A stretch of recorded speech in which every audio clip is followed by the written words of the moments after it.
allegiance. I pledge allegiance to the flag of the United States of America and to the republic for which it stands, one nation under God, indivisible, with liberty and justice for all. Okay, we're here for a budget work session, so I'll turn it over to President McCardle. It's all yours. Okay, I'm going to get my stuff together here. All right, looks like we got a good crowd tonight, so we'll get going here. The mayor and Stephanie put together a structured balanced budget for us, so if tonight we decide we got to take anything out, if we add something in, we got to take something out of somewhere, so we got to consider that. And I think we'll have Stephanie kind of go over the overview of what she went over last week if she wants to. Sure. I did get the narrative put together for this prior to this work session. I did find one error I'll point out when I get to that point. Just for the general public's notice, this is the current schedule of future meetings. Depending on where council ends tonight, they may or may not use those or might add more. Here's just a quick overview. If you're really wanting to get into the details, you certainly can read through the whole narrative, but you can look at our general fund revenue change from the 2022 budget was much higher than in 2023. The major reason for that reduction of about $2 million was just not having SRF funding that we did for some previous projects and other grants. Can you all see it back there? Chart? It's Oh, they online. can. It's online too. Yeah, go ahead. Some of them just shook their heads no. Yep, and if anyone's interested, they can find all this information on the website. It's listed right on the Agenda Center, so they can look that up on there as well. The CPI for property tax increase was 3%, and we did finally get our growth, which is 5.41%. As a whole, property tax is about 30% of our overall revenue, or 34% of our total tax revenue. But sales tax is really where the majority of our city services are funded. That's 57% of the overall revenue that the city collects. Here's just showing you some differences in the special revenue funds. The main difference, you can see most of them are pretty flat from previous years. The major difference in the lake fund is that we included revenue from an SRF application to start with drawdown construction in Lake Mitchell dredge project. So that's why that's an increase in revenue there. If you want to look through the details, you certainly can look through those as well. Enterprise funds, these are funds that are called enterprise funds because they are supposed to be run more like a business where the revenue that comes in by that city services is enough to cover the operations of that service. So here you can see the enterprise fund revenue changes. Of course, we have a major difference here in water and wastewater, and those are the SRF projects that you guys have been talking about for the last year and a half. So that would be the SRF grant or SRF loan revenue coming into the budget. Here I better make that smaller. Expenditures. These are all funds listed again. Wastewater kind of looks like it's off the charts, but again, that's for major SRF projects that are in the budget for next year. You can see the general fund expenditures have decreased $3 million, and the other funds are also listed there as well. We often look at just the general, oh, geez, did not mean to do that. Sorry about that.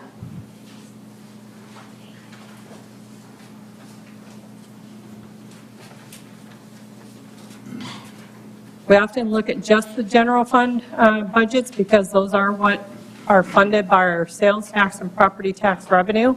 You can see a significant amount of our general fund budget does go to transfers out. We have $5.7 million there. Normally that's about $1 million less, but we're transferring out some reserve dedicated funds for the EDA matching grant in the lake.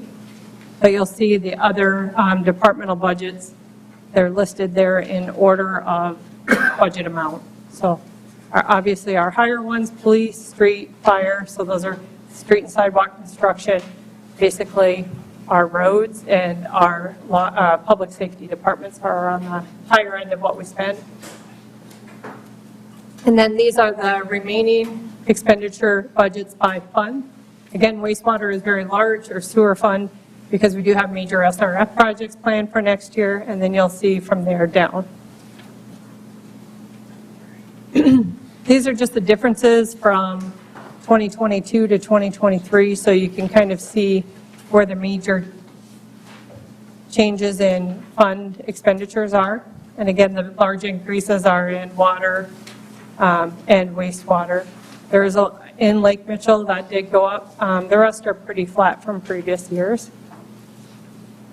And here's the breakdown of the transfers out. So we are transferring out more to the park fund in 2023 than we did in 2022. 2022 would be the gold numbers. The burgundy would be 2023. Lake, you can see, went up as well. Transfers out to EMS. And then 911 is flat. Corn Palace is a little bit less. And we are doing a transfer. We are not doing transfer out to golf course in the requested budget, so that's down. And airport is up slightly, and then community services is down. This shows the requested budget compared to the 2022 budget out of the entertainment tax fund. So you can see the Corn Palace is set to be flat. The contribution to the Convention and Visitors Bureau is shown as a decrease of $50,000. Community projects have increased, and then transfers out to general fund. And that is to support the events coordinator position in the city. The salary is paid for out of the general fund budget. The next list shows cash applied, and of course this changes depending on where the council ends with the budget, but as far as nutrition, that one is just going towards capital projects as well as operational expenses. They have a fund balance that's accumulated, so we're spending some of that balance down. Campground, we're using part of the fund balance as the matching funds. The city was awarded a FEMA grant to construct a storm shelter out at the campground, so we're going to use that towards that. E911, we're spending down some of the ARPA money that was received for wages, salaries and benefits in that fund. Golf course, they had accumulated fund reserve largely in, what year is this, 2022, so that would have been 2021. So we're using that towards their capital requests in the 2023 budget. Community services, again, just spending down reserves towards the cost of operation. EMS, the city transferred $225,000 into this fund for, it might be more than that actually now that I'm saying that, for the fireplace, or not fireplace, the chassis of the new ambulances. So if you remember, we could have either bought one and replaced one ambulance, or by doing this, we were able to get two for the same price as one brand new ambulance. And the city council committed future capital projects funds to do that in 2022. And it's just, we've got those ordered, but we don't think that they're going to get done this year, so it's showing in next year. Sanitation Fund, that's going towards the construction of the recycling transfer station, or recycling building. We are also getting a grant for that. And then the general fund, there's about $1.1 million that goes to the lake. $1 million is used as the EDA matching funds for the jetty, and then a little over $100,000 towards the debt service payment that comes out of that fund. The other $675,000 is actually coming from our dedicated reserves for, we call it our STIP funds, which helps with road maintenance costs. It's funds that we get from the state. And that is all detailed there as well. You can see your estimated cash balances listed. I received some questions at the last work session about staffing level changes, because we did have some staffing level requests in the budget this year. With that, this just shows what those position changes have been over the last 10 years. And I gave you a detail of which positions were added and deleted during that time. And then, of course, just a side note that the city is currently in negotiations.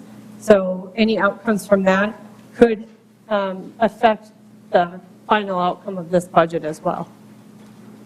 The health insurance fund is still above what its expected goal is. We did a 4-month premium holiday in 2022. We did get our renewals back from Blue Cross, and they suggested a 1.2% increase. We are not doing that in order to spend down that fund a little bit. We haven't been hitting the maximum liability claims that they show us. In addition, we had conversations with auditors this year, and they were just looking for confirmation that the city has not raised premiums in 3 years, and that we've done those premium holidays to try to get that fund back down. One suggestion the mayor and I had conversation on is the fund is healthy that you could repay general fund. The initial loan that you did one when I first got here in 2014. I think the other one was the year prior in 2013. So in those 2 years, the general fund had to borrow or give money to the health fund because you didn't have enough money to pay the claims that have come in. We came a long way on that health insurance fund by ensuring that our rates are at a level that we're covering our costs, and that by doing that, we've gotten more participation. And so now what we're putting into the fund is covering the claims coming out. So it's a good thing for us, but it is probably time to repay that amount back to general fund.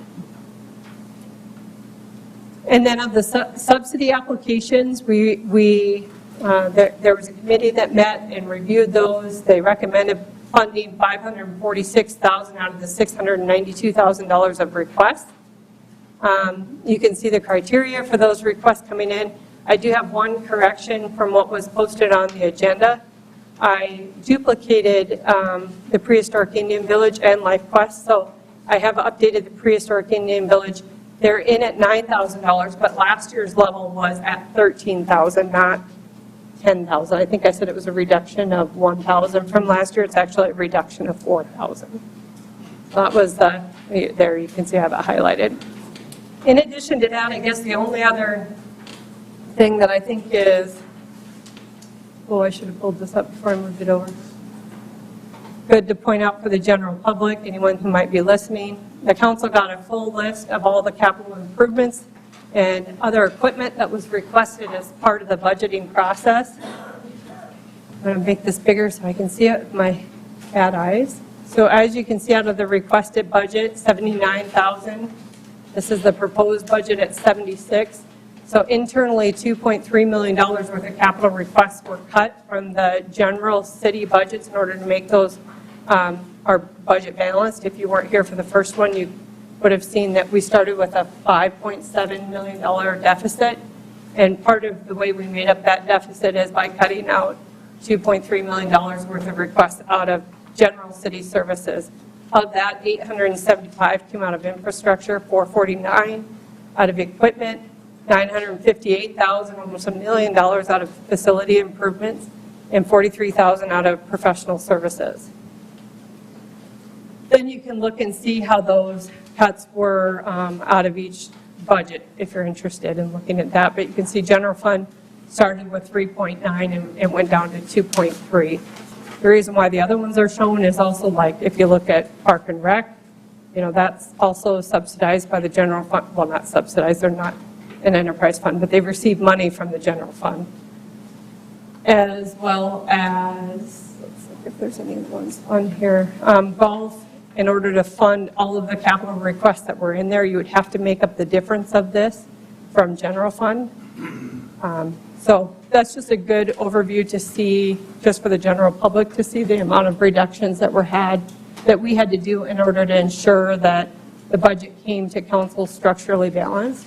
And a lot of those are more critical needs for the city. I guess one of the examples that we gave was our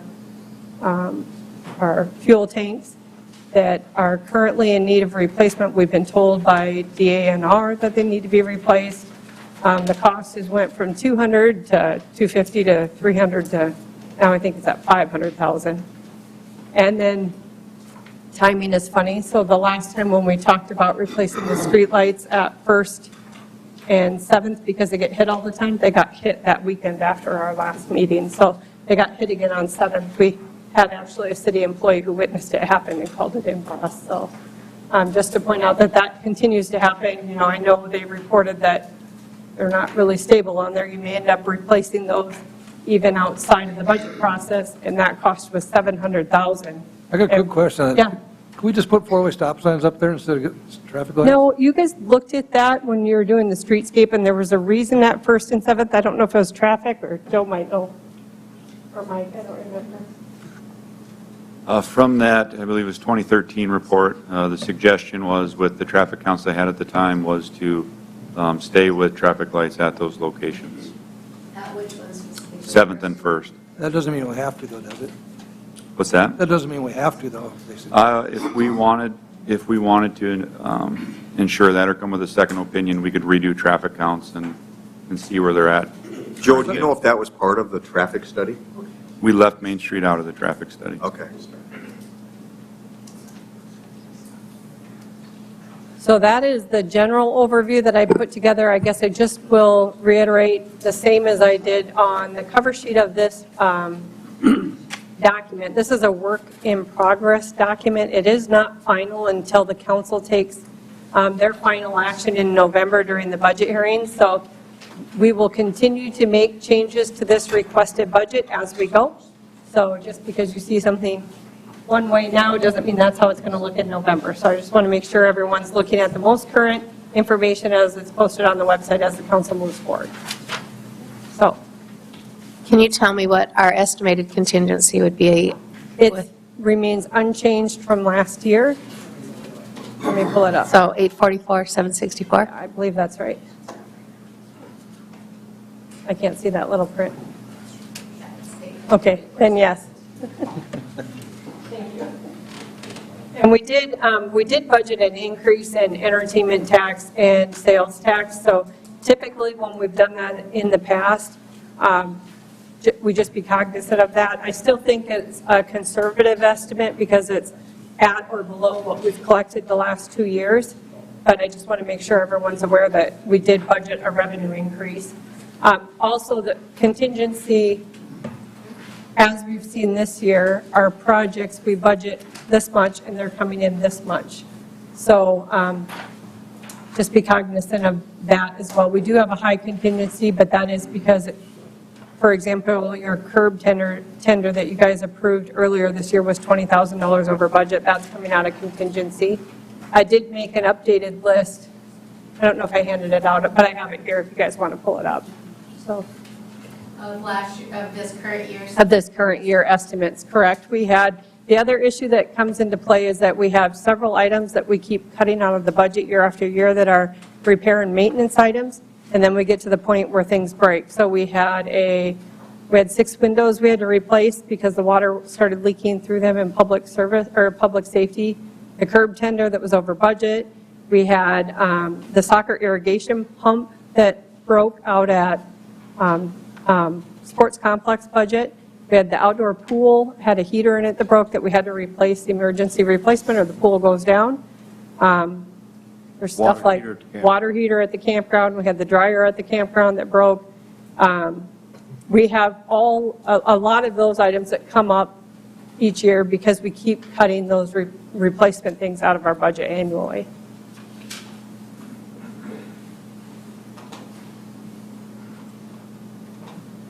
And I can certainly answer any questions you guys have, or we can walk through this in more detail, but this is time for you guys to tell me what direction you would like to go. Anything you guys want to start with right away and talk about first, or? I've heard talk on the lake, I've heard golf course. Do you have something on the lake, Joe, you want to go over, or a timetable?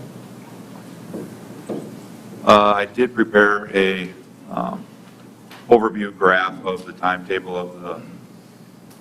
of the lake projects and all projects associated with that. Hold on.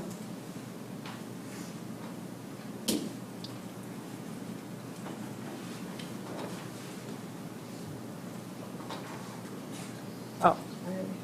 It's kind of small and hard to see there, but so the projects on the timetable there, furthest left to right, top to bottom, we have the lake drawdown dredge design shown from March of 22 until February of 23 when it's complete.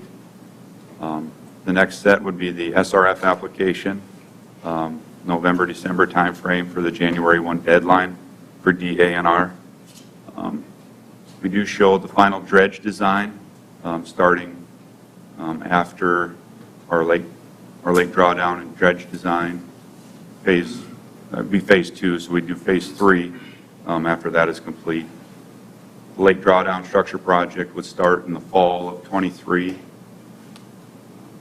and then the dredge project itself would start summer 24, fall 24, in that time frame. I also included the Kelly Wetland construction project. We have a 2-year timeline just to ensure favorable bids. Also included in that is the next step of our wetland project that would start roughly a year after the Kelly Wetland has been awarded, just to give us enough time to give DU, Ducks Unlimited, time to get started. And the last item shown on that graph is the Jetty Project, which we show starting summer of 24 to coincide with the drawdown and the dredging project. So some of the questions we received is, what's included in next year's budget for the lake? So the lake would be, or next year's budget would include starting the construction of this that would be bid, as well as the final dredge design on the lake project. Now, in the budget, there's no general fund dollars that are funding those 2 items. It would all be revenue coming in from the SRF application that Joe shows up here this fall we would apply for. So if for some reason council doesn't approve the application or something else happens with that application process, you no longer have the revenue to do those 2 projects. How often can you do an SRF? Is it once a year, once every 2 years, or once or twice a year, or what? Applications are quarterly. Quarterly? Okay. We don't have the dredge design in hand yet. Do we know what style they're recommending? Are they recommending a gate, siphon, that Drawdown? hasn't been presented to us? Yeah. The drawdown? Do we know what they're going to recommend? Not at this time. That is what they're currently working on. We'll have that right after the first of the year. My point, we won't have that before we have to pass the budget, though. No. I don't expect, because you got to pass it by November. You don't expect to have that until about the first of the year, correct? The budget item we have in there, they feel comfortable that number will cover the project that we will move forward with. Yep, correct. Worst case scenario. We can always lower the dollar amount, it's just harder to increase it. Joe, on the dredge design, tell me about that. We're still doing half a lake. Are we doing any of the canal with that? We were going to look, yep, we were going to look at taking out any additional sediment out of the canal. Isn't that private? We believe, Justin can correct me if I'm wrong, but I do believe that is a public access, considered a public access. I'm not 100% sure on that. I think it was dedicated for public purposes, but I'd have to go back and look at the plats and everything. Very good. Another question, Joe, that the top one with the design, dredge design and drawdown, that's currently funded, correctly? That's not part of the 23 budget. Correct. Okay, so, but moving down, okay, the application is that? That's not a That's funded just item. It's submittal. just so you could see the timing of when we Okay, would so go there's for no the cost SRF. there. There's- Okay, and then we move down, and that's where we start to see where it's in the 23 budget. Yes. And I do believe the Jetty project is proposed to be funded. Is that correct, Stephanie? Yeah, but it's not showing until 2024 on your map. So Correct. part of the reason for that is there's some cost savings to be realized if you're going to do the drawdown structure and the dredge to do the jetty at the same time. Joe and I had I don't even know what they called it, an opening conference with the EDA people, and it didn't sound like that would risk our grant if we wanted to time those so that it could be done at the same time and see a cost savings from doing that. There's a sidewalk element to that project that has not been designed yet that we will move forward as soon as possible. So I believe Rose Engineering will be doing the sidewalk design for that. We'll want to get that started before the snow flies. This year? Correct. I'm sorry, where does that sidewalk go then? From Franks Bay to the park to the, it connects the parks on either side of the boat dock. I'm not good with those. The Lions Park on the west end and the end of Ullman Street there. No, or is it I want to say it's the boat. It doesn't go all the way around, but No. it's the area around the boat, the west end boat ramp. So from the west end boat ramp, it'll go to Lions Park, and then east is where I get caught up. I'm not sure if it goes to by Porter's house there, or if it goes a little further. I want to say it doesn't quite get to Porter's, but Okay, it's in so that. it is that, it's that, where the fishing dock is. Yeah. That's-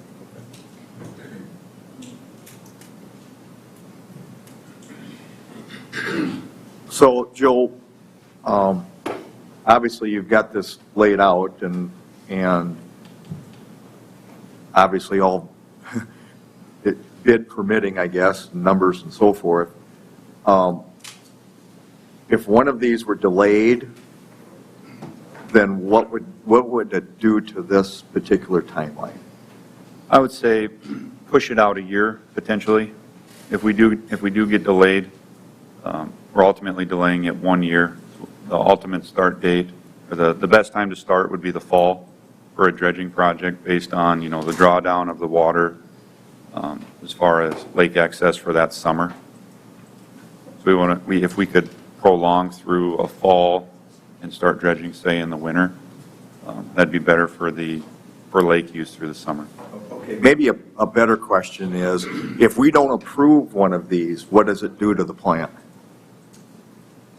Increased costs? And the jetty, that's obviously got a grant in there Yes, also. so EDA, we have to be complete by 2026, or we potentially could lose the funding, the $1 million grant.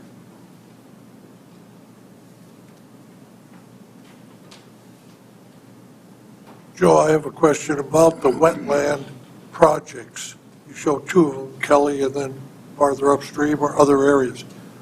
Are those that you have planned adequate to solve our problem of the source of water coming into the lake?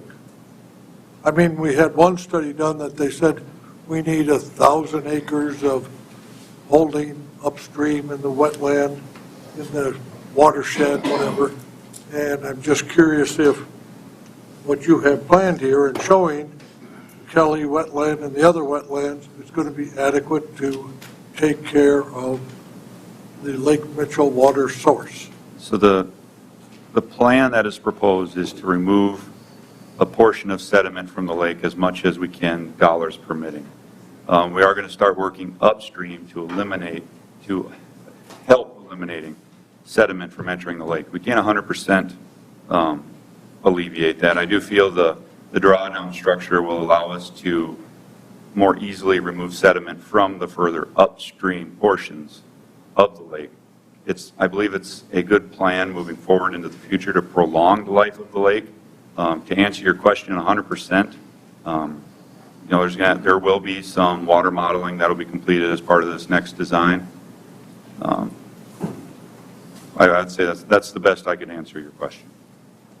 Joe, on the siphoning, I have a hard time understanding how they could siphon, not know your winter runoff. 10 years ago, Weston Springs got 10 inches of rain, and it was going 36 inches deep over the spillway. So how do you stay ahead of that? So an option for the drawdown is siphoning. But once you siphon down the water, they will dig into the earth embankment of the dam.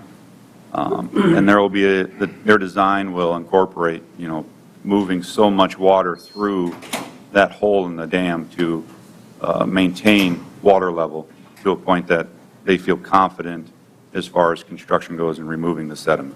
Simply siphoning won't do it. No. That's the cheapest way to do it, and it ends up being the most costly because you can't, the contractor can't be guaranteed he would actually to work, so. So there will be a system set that will pass water through. So as you can see, there will be earth moved. They're cutting into the dam. Yes, yep. And like a major runoff won't erode that down? They'll have to take steps, to ensure the dam, stays where it's at, and there's practices they can do to ensure. Okay, then question 2, how do they get it deep enough for Lakeview and Cadwell to get their water all year? Because Lakeview goes through a ton of water. Right. There'll have to be extension, because there still will be some water in the lake, so we'll have to do extensions as part of the design to take the irrigation to where the water is. So the lake goes way down. We have a terribly dry year, and that little bit of water that's left, all of a sudden, we don't get any rain. So what do them two do for water backup? That's something we'll have to look at that hasn't been done in the design.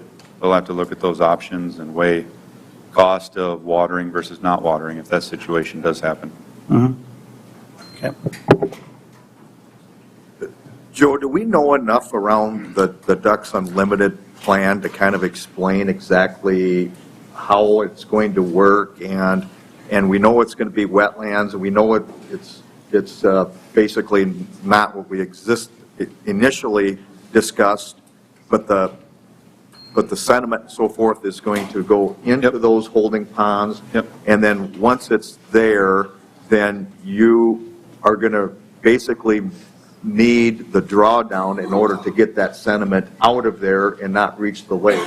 So if we do the holding ponds up north and not the drawdown, is it meaningless?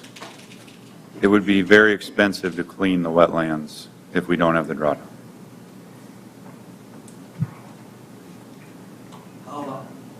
How often are you anticipating you'd have to clean the wetlands? In the first report, they talked about every 10 years. That's correct. If you just do the math of the sediment that's in the lake versus the years that's came in. Because if you go back to the fire report, and we keep calling it sediment, but the sediment isn't the issue. The phosphorus that comes in with it is. Yep. Because from 1984 until now, the lake volume hasn't changed much at all. Yep. And we did the dredging in '84 timeframe to increase the lake volume. And the lake volume hasn't decreased substantially in that 35-year time frame. But the phosphorus amount has increased substantially. Right. So the maintenance schedule for the wetlands would be, you would let the vegetation take over.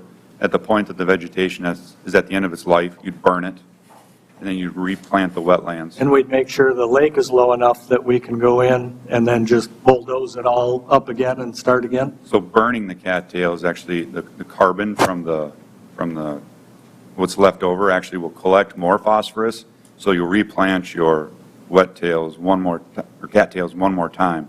Then when those are at the end of the useful life, then you would lower the water and harvest out all of that material. And you'd start all over.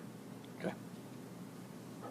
What's the lifespan of that process, that whole, what you just described? You hope to get 10 years. 10 years between each cleaning? So 10 it'd be a years total of before 20 years before you'd have to clean. So you'd burn it at 20 years? Burn it 10. Burn it 10. Harvest at 20. Harvest at 20. Yep. So Joe, the fire still, I went online and looked last week, it's still in the impaired list, which means heavy nutrients. So you're telling me that the Kelly property of 30.4 acres is going to be a cure-all for Lake Mitchell? And back to Mr. Dosher's question, I can't be 100% certain. We don't know when it's going to be off impaired, do we? The fire still. No, I can't answer that. To me, until we know, we get closer, if it's getting water, it's getting better quality of water from the NRCS office, from the James River Water Development, I just think this is useless of doing anything, and when we do vote on it, I'll be voting no.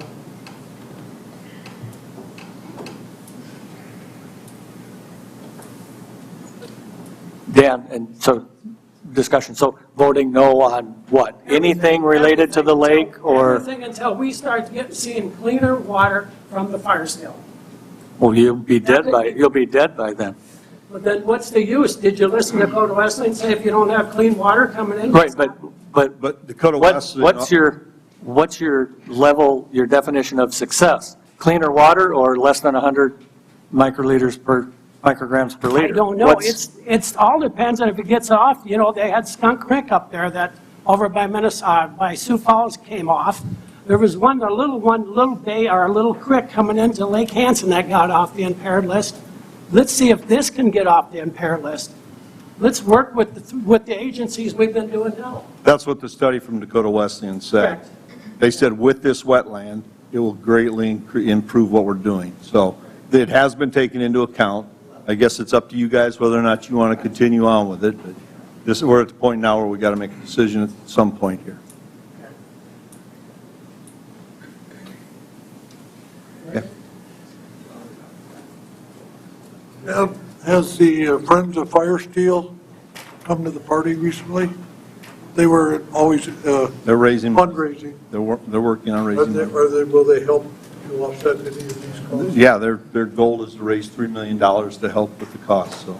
Well, we're approving this now, Bob. I'm Well, just curious. No, we're discussing it right now. You're minimal. So the conversations that we had is that if you did an SRF application for the total cost of the project, then you could offset that debt service payment or the debt that you issue with outside funding sources. So if Friends of Fire Steel said, we raise, if they're here, I'm sorry if I'm not saying that they have said this, but let's say that they said, we have someone who will commit $500,000 a year over the next 3 years. Well, now you have that $500,000 a year over the next 3 years that you can put towards debt service payments. Or let's say you start, you do the Jetty Project and now you're renting out the boat slips at the marina. Well, you, as council, could say, okay, we're going to dedicate that new revenue towards that debt service payment as well. The reason why we put the SRF application in there is so that you know you have the funding, the full funding to move forward, so we don't keep piecemealing into something that now we decide not to fund later, because you're going to end up spending a lot of money to get to a point that you might say no later. I don't want to put in another $600,000 on a design that ultimately you're not going to say yes to do the dredge work. That, you know, we have other money that, we have lots of needs, as you saw, 2.6 out of general fund needs that were cut. So there's a lot of things that we keep cutting every year to make our budget balance. Council will either make a decision to move forward, and if you do, you know you have revenue, and you can reduce that with any outside revenue that comes in. And we'll continue, always continue to work on the fire steel. Right. Even once all this is done, there will still need to be work on fire steel.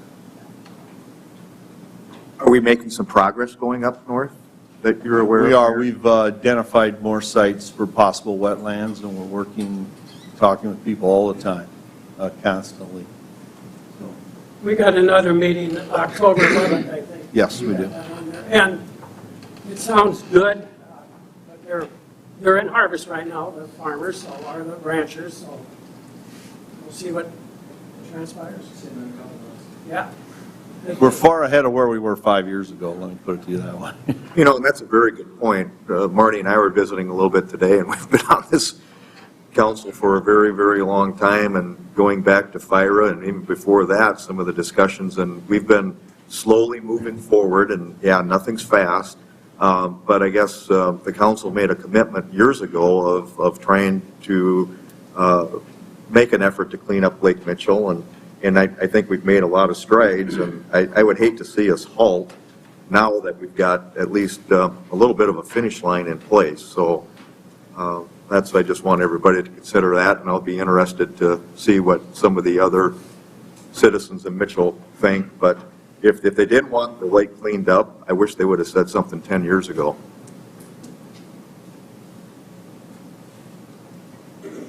Anything else on the lake? I don't know if there's public input. Yeah, come on up. While Joe comes up, I'm just going to echo a little bit what Jeff said too. we've put so much time into it, and not just the council. I mean, so many people that have been part of this whole puzzle.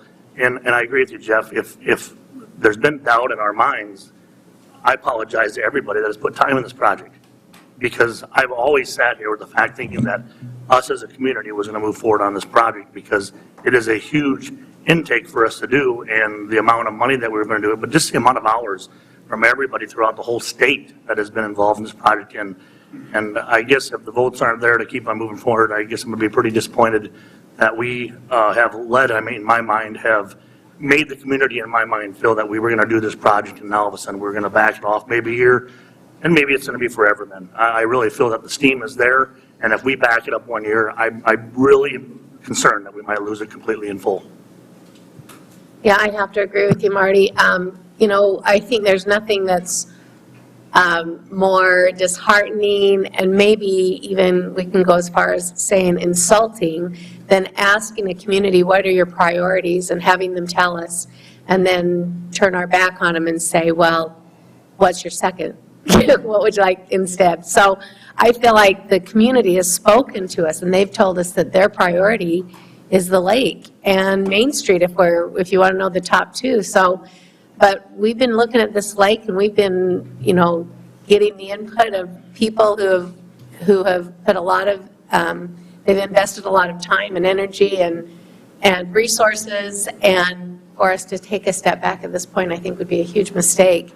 And I'd like to really see us push this through and keep the momentum going. I too worry that if we put it off a year, then, who knows what will happen in a year. We just need to keep going forward. So my name is Joe Kippis. I'm with Friends of the Fire Still. John, you had a question earlier on what's going on with Friends of the Fire Steel. Well, what we've done is we've established a membership base that's pretty strong. We have probably 120, 130 members, and we've done just some initial fundraising efforts, really just to kind of cover operating costs and to create education materials. What we've decided is we can't get into the serious, the heavy fundraising until the questions that we're talking about right now are answered. And if it's no, then we're not going to pursue it, because it's a lot tougher to go back a second time when you've been told no once. And so we have to wait until the city has finished their work, and then we can get busy with fundraising. And our intention is to be very aggressive and try to fulfill our commitment. But that's right where we're at now. And we're hoping that we move forward. That's our intention. But obviously, you have your work. Okay? Thank you. Yeah, I have three concerns to this before I could support it. One would be the fundraising amount, make sure it gets done. Fundraising after the project's done is not easy. Two, we own, Stephanie, how much do we own? 75% of the land around the lake? Yes. Okay, Watertown, Compesca owns 30%. I would like to see it come to a vote, and we sell properties to pay for the lake. There's a lot of prime properties. I'd like to see that come to a vote before I can support it. And then, to me personally, I think we need to do upstream first.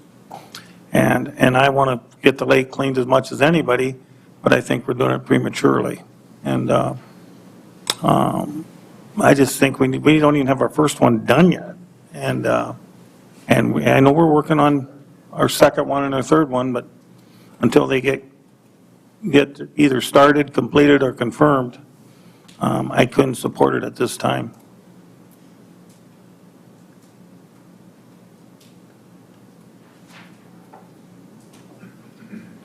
Any more on the lake? Well, are we making any recommendations to remove something then?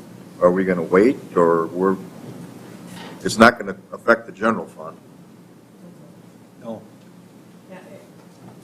It's not going to change your funding ability for anything else, because we have the revenue for those projects coming from an SRF application. But it's still $4.1 million. Right, so you're right. You're right, Jeff, is all I was saying. It's not impacting the general fund, it's just impacting, the lake itself. I would just like to note a clarification. Joe Kippis said, until the city's work is completed. I don't think he meant project completed. I think he meant until he knows that the city is on board for moving forward. I just wanted to clarify that in case there's any confusion. I guess that was one of our other discussions with the SRF application. If you see that passed in council approval, well, now you have the funding in place, and it's easier for people to be making that donation request because we're moving forward. There isn't always a future decision looming about whether we're going to keep going. We think that would make it a lot easier for us to go out and ask the people to vote on sale of parcels of land as well, because they know we're going forward, and that money will be dedicated to the lake. So we plan to ask the voters of Mitchell to allow us to sell some of it. But I understand it's got to be petitioned. It does, you're right. But that'll be a lot easier for them to swallow if they know that we're going to go through with this rather than, well, we might.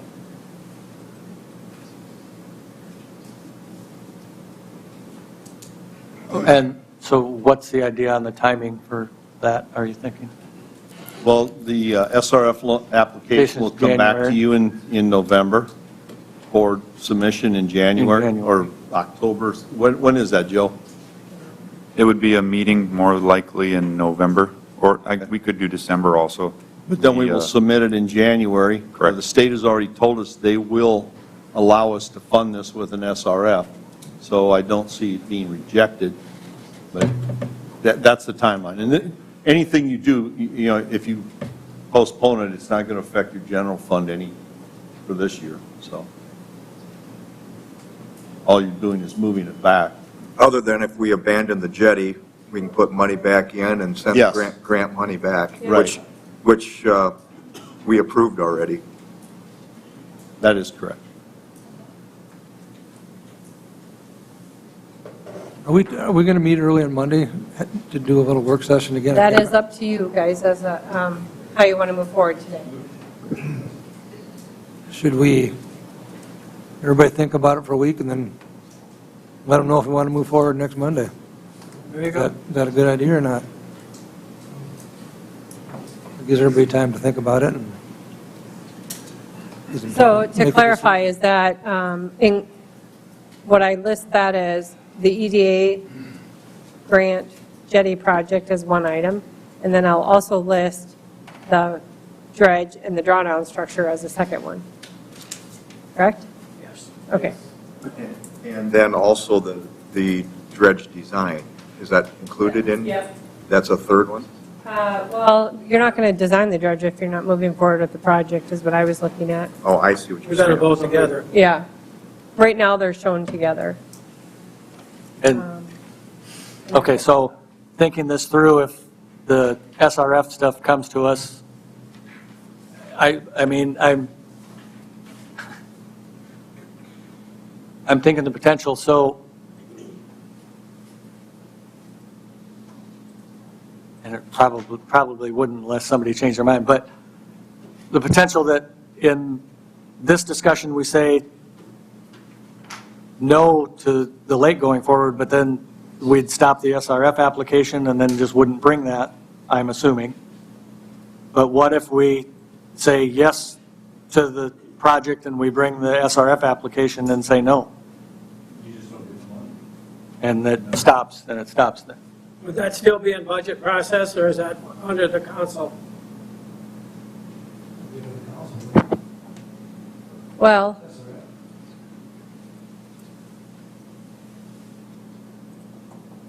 I don't think you would have an answer from the SRF by the time budget's adopted, right? We wouldn't know in November. No, we won't. See, that's with the that being problem I'm said- having with the timing of that and the drawdown design and everything else is you're asking for basically my faith that everything will come through. And I'm having a little difficult time, basically because I'm just thinking I want more time. So can you clarify what the question is, because if you I don't want to say we're going forward and then have something stop it in January or February. Oh, that you don't get the application. Correct. Right, well, no matter what, the projects can't move forward without the revenue, because the revenue is committed through the SRF application. So if the SRF, you can't move forward unless that SRF application comes through, or you don't have the money to do the project. There's no money in that fund to do the construction, right? Basically contingent on the SRF. Yeah, yep. And you could list it that way with your approval if that's what you wanted. So we're going to vote on it Monday. That's what I'm hearing. Okay. So the main thing that's holding, Monday, you're gonna say if you want to take something. If we want to go forward, We want to move forward. we want to move forward. You're not voting on the SRF No. come until November. No, I'm hearing that's going to be on a checklist item, whether you want to Just include it in move your forward. budget on Monday. Just to move forward. Yeah, if we're going to move forward or not move forward. so can I just ask, the main thing that's holding this up with the Kelly property wetland is this Archaeology. archaeology. So what is the timeline for that? I mean, There's- what's it going to take for us to get this going? What do we need to do to They're get, doing the archaeology stuff now. as we speak? Correct. Okay, when do we expect those results so that we final can re- keep the final- moving? The final report is supposed to be in January, I believe.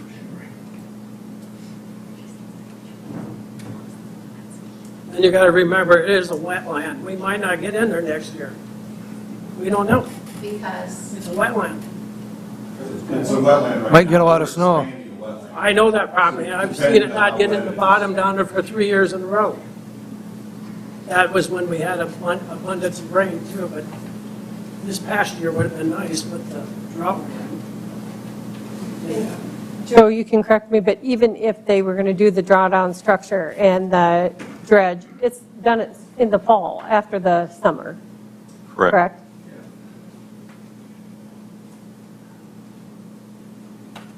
And I would like to remind council that there is a water quality modeling aspect to the design that's currently being completed by BAR. It's a little early in the process to know what the results of those are. I think you would like to know that information before making a final decision on moving forward or not. And I can surely press BAR to get that sooner rather than later. So I think that's something we should all probably consider before moving forward. And I just want to say that in my mind, and maybe, I mean, correct me if I'm wrong, but I've always felt like these are two components, two parts of the same solution to a problem we have. And I don't know why we can't do them simultaneously. I mean, is there a reason that you can't be working on the upstream problems while we're still working on the inlet issues and dredging? I mean, can't we do both of them simultaneously so that we can speed up the process a little bit? People have been waiting an awfully long time for this. Certainly, you can, yes.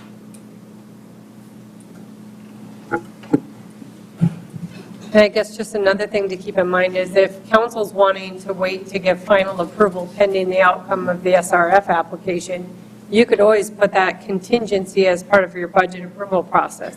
You've done that with individual budget items. For example, we have the $50,000 in the shade structure in the Park and Rec budget this year that you guys said, well, put it in there, but we want final approval on it. So you always have the ability to put those other criteria on those items and keep moving forward to whatever point you're comfortable, in case you wanted to wait and see the water modeling report that's coming back or other items. Okay, so next Monday, we'll let them know if we want to move forward or not. Anything else on the lake? Do we want to talk about the golf course? I've heard discussion on the golf course. All right. Go ahead. I can pull up what you have in the capital right now if you want to start with that.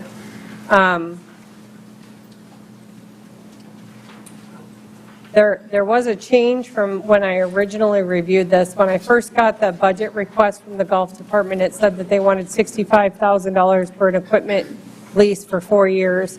In further conversation, that was wrong. It's actually, they're buying some equipment outright. So that's why these items here are in red. But the one item that at least I've gotten the most questions on was Phase 2 of the master plan. This was a requested budget of $573. Currently, we only have $22,164 in there. The reason for that is, I really should do this so that it's mirrored, so I'm not always lost on here. If you look at the golf fund right now, with the provisional budget, they had $483,200 in revenue and $573,725 in expenses.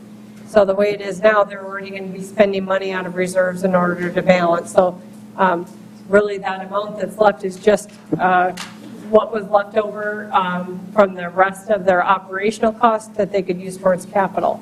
One other item that is in the golf fund is the city, we plugged back in, there was a interfund loan that council had approved for the golf course to purchase, this is really small, for the golf course to purchase their carts.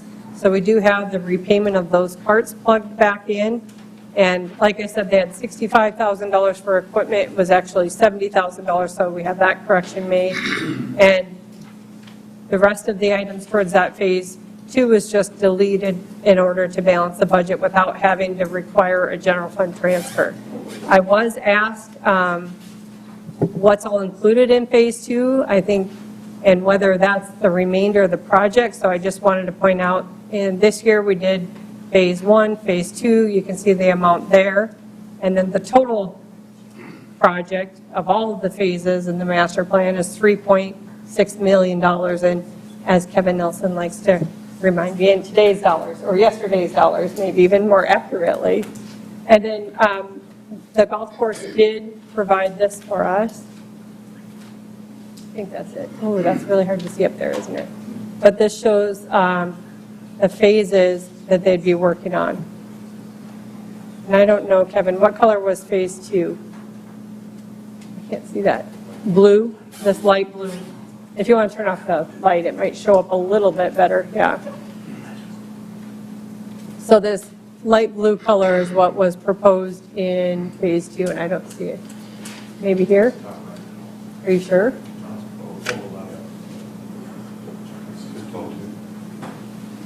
Oh, this and this, so this one must be this color over here. And they look the same to me. So that is what is proposed out of Phase 2. Like I said, currently in the budget, we have,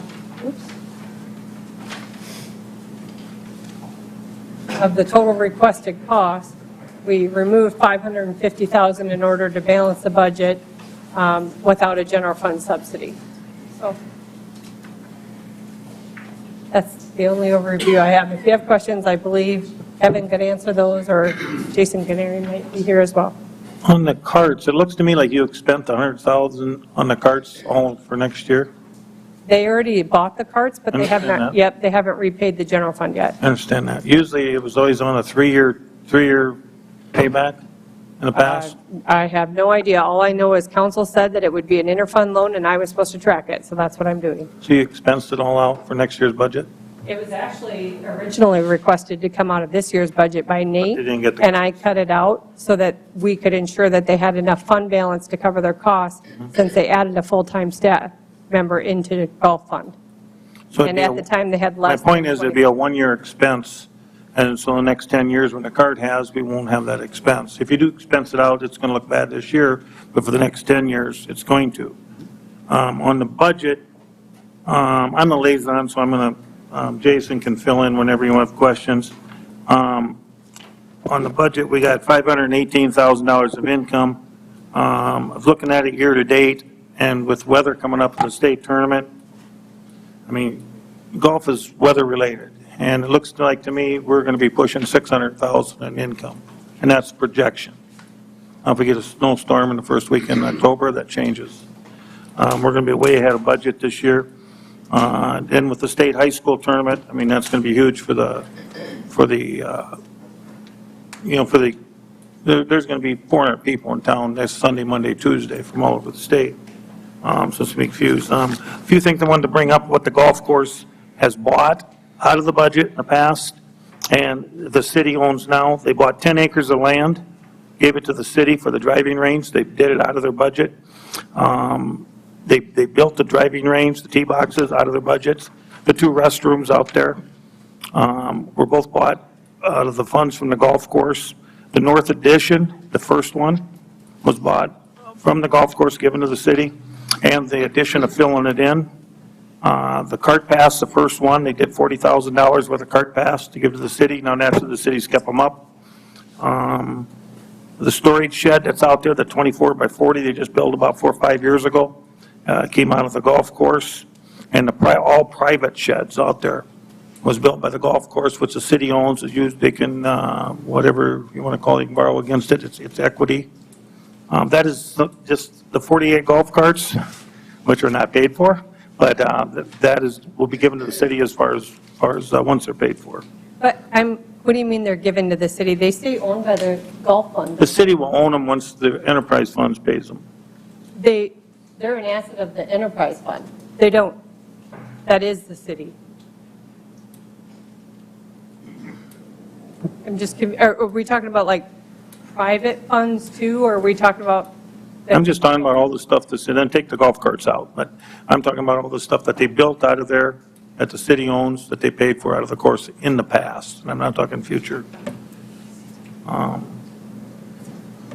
You know, some of the things on here about the loss of revenue, you know, you did phase 1, and doing phase 1 without doing phase 2 is, it makes no sense doing phase 1.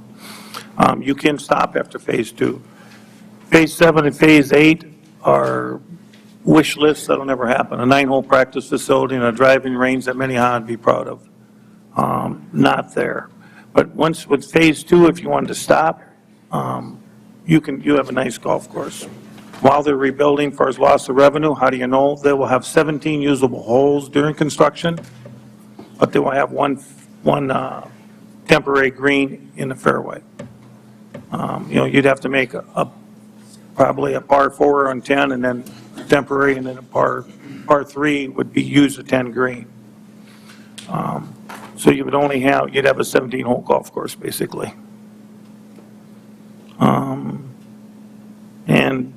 Jason can fill you up on the golf course for whatever he needs.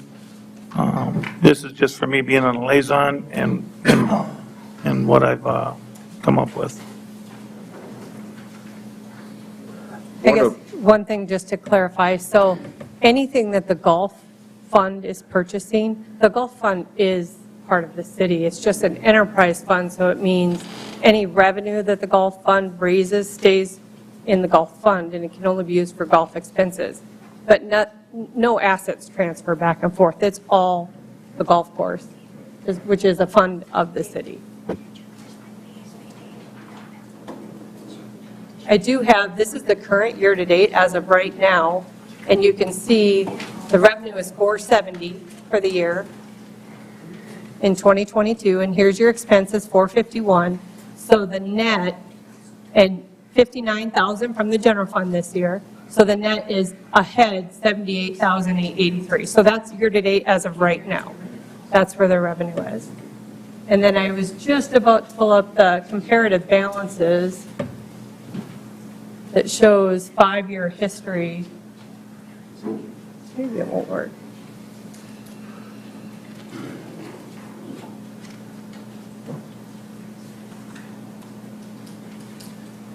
So this is the last 5 years of the golf fund, and you can see the revenue is right in this line, 393, 423, 422, 540. And here's the expenditures.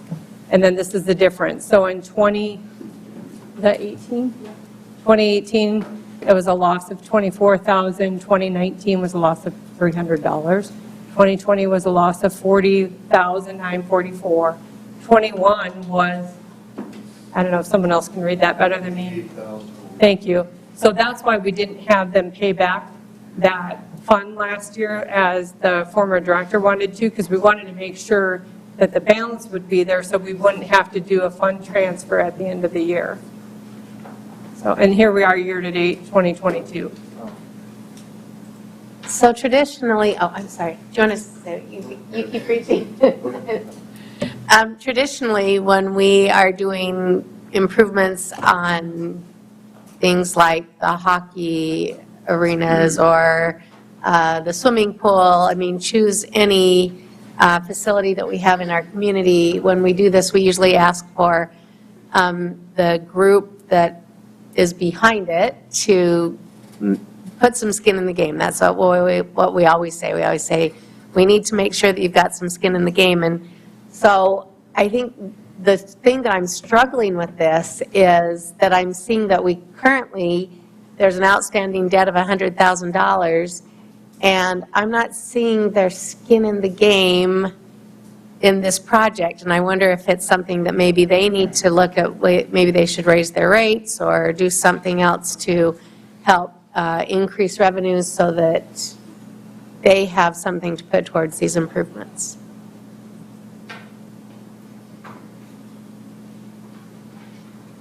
And it's a little difficult, as we talked on the lake, a little difficult to raise rates until you've got the final product. You know, it's kind of hard during construction, and like you said, we're going to have possibly a 17-hole facility, but I kind of said that backwards. It'll be an 18-hole facility with a temporary green is grass mowed down in a fairway short. So basically 17 real holes with a not so nice. Yeah. Yes, temporary green. And if you have any questions, you know, as far as that part, you know, Jason would know way more than I would.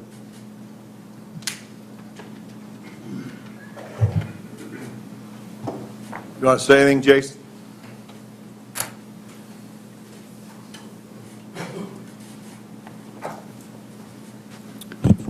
Jason Gennari, Golf and Cemetery. Yeah, so the temporary green, if we get approved, essentially next year I'd start mowing that down and making it so it's a puttable surface. So it wouldn't be a full-fledged green, but it would be something to get us by. With the project, it would, we would probably start the project in August, possibly into July, and reopen in 1st of June the following year, so.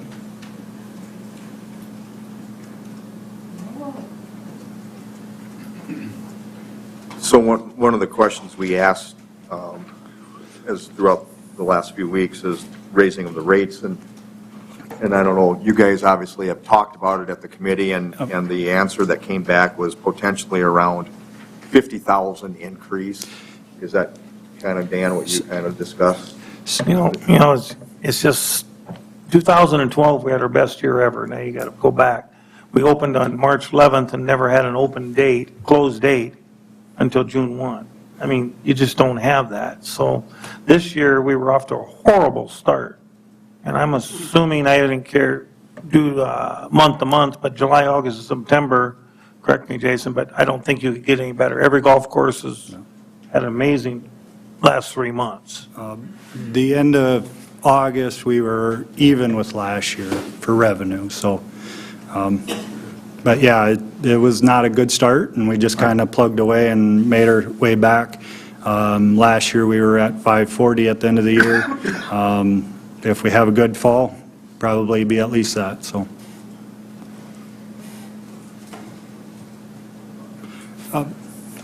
Yeah, Jason, I don't know if this is a question for you, but my concern is I guess the inequity that we seem to put to the golf course as an enterprise fund as compared to the Corn Palace or 911 or anything else.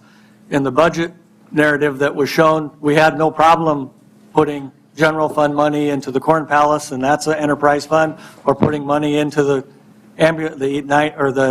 ambulance service, and that's an enterprise fund. Yet every time the golf course comes up, it says, oop, it didn't make any money, but it's a quality of life issue, the same as the Corn Palace or the same as anything in the parks is. 2 years ago, we took the initiative to have a study made as to what would be required to bring the golf course and 1928, and then the 77, the other? 82, I believe. 80, Wasn't it? Between 74 and 77. 77. The other 9 holes added. And as we've looked at other studies and master plans, we've tried to implement them. The parks, we did all sorts of things with the master plan that happened. And my question is, if we did the study and have the master plan, and if we treat this enterprise fund like we do other enterprise funds, why aren't we looking to fund the master plan at least through this phase?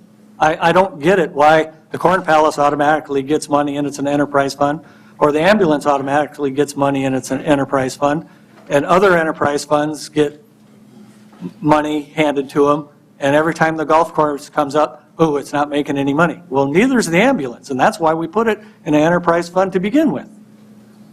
Really, I think it's really important to point out, when we say enterprise fund, the only thing that's saying is that it's accounting purposes only. Correct. Your park and So rec what's the fund- difference between the Corn Palace and this? We've said for the last 3 years, Corn Palace should not be an enterprise fund anymore. It should be moved to special revenue because it does not make money. Well, So then why can't we do the same thing with the golf course? you certainly could.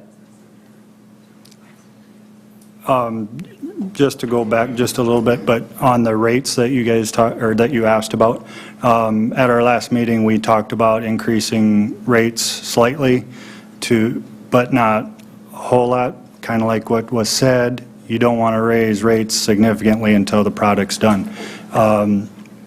Overall, Lakeview has very cheap rates. There's room to increase rates, but you got to be careful, because if you raise it higher than what the market will bear in this market, then you're just losing members and you're losing players. So you got to be a little careful there. But that is the intent, is down the road to get it more equitable with other golf courses. So. And I don't have a problem in the long run with doing the golf project. I think that there's some validity to it. I trust you guys.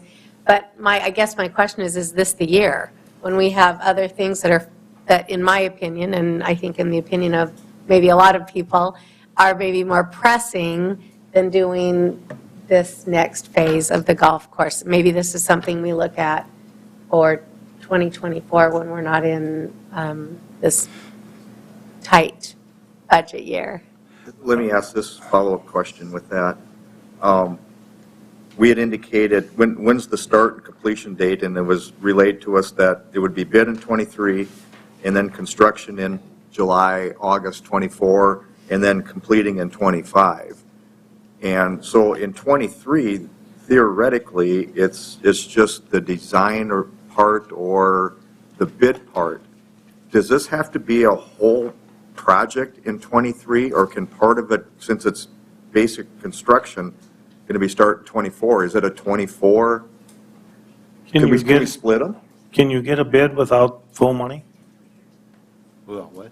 Without having all the money? You're going to have to pick. Yeah, I think if you're going to bid it and award the bid, the council typically asks, where's the funding coming from? Yeah. You have to show that. So I heard that. Yeah, you have to know where you're going to fund it. I mean, obviously, bids come in over. But perhaps instead of putting the full amount in 1 year, you could look at funding half in year 1 and half in year 2 instead of such a big But amount. he would have to get the bids as early as he can get it, to get it Yep. done in 2024. That'd be okay? Yep, no, that's okay. Okay. If council has said we're going to do this next year, that's the first thing you plug in before you do anything else. And the reason why it got pushed out that way is because contractors are already tied up for 2023, and we don't have the actual design work. We have the concept, but we don't have the actual design work, so. Yeah, and that was design my work question first, is, and do then- we have an estimate of the 573 or whatever it is? What's the estimate of the design? 15 to 20,000. Is that in this number or not? Yes. Yep, that's in that number. It's part of the 573. Yep. Yep. Yep. Okay. And then there might be a few smaller projects like getting that green ready or doing a nursery green. Part of that would be done next year, but that would be done in-house, so it wouldn't be a large cost, so. And I guess the other thing to keep in mind is that we're trying to be conservative estimating how much fund balance they're actually going to have left in the golf fund, because this has been a really good year, so we didn't want to overcommit that fund balance to budget when not knowing how the end of the year would play out.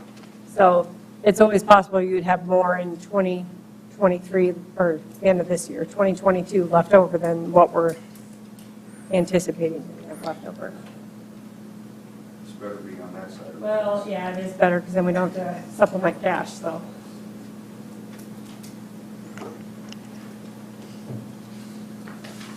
Just remember, whatever you put in, something's got to come out.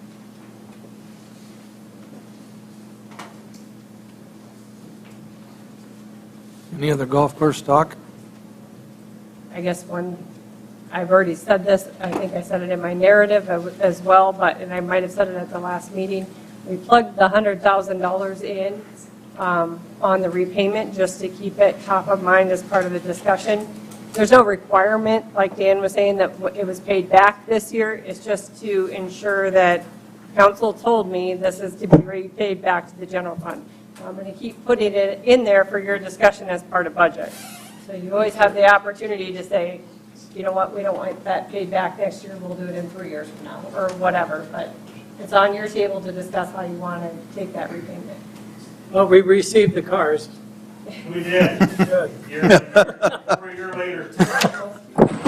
Warranty was over when we got them, but don't worry. And they're very nice. Good.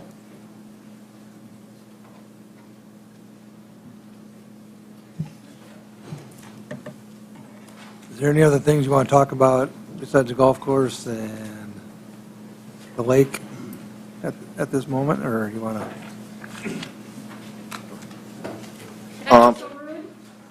Would you consider a little public input while we have a bunch of board members here? I'm losing my credibility about this is going to take a lot of their time. Could we have just a short amount of time?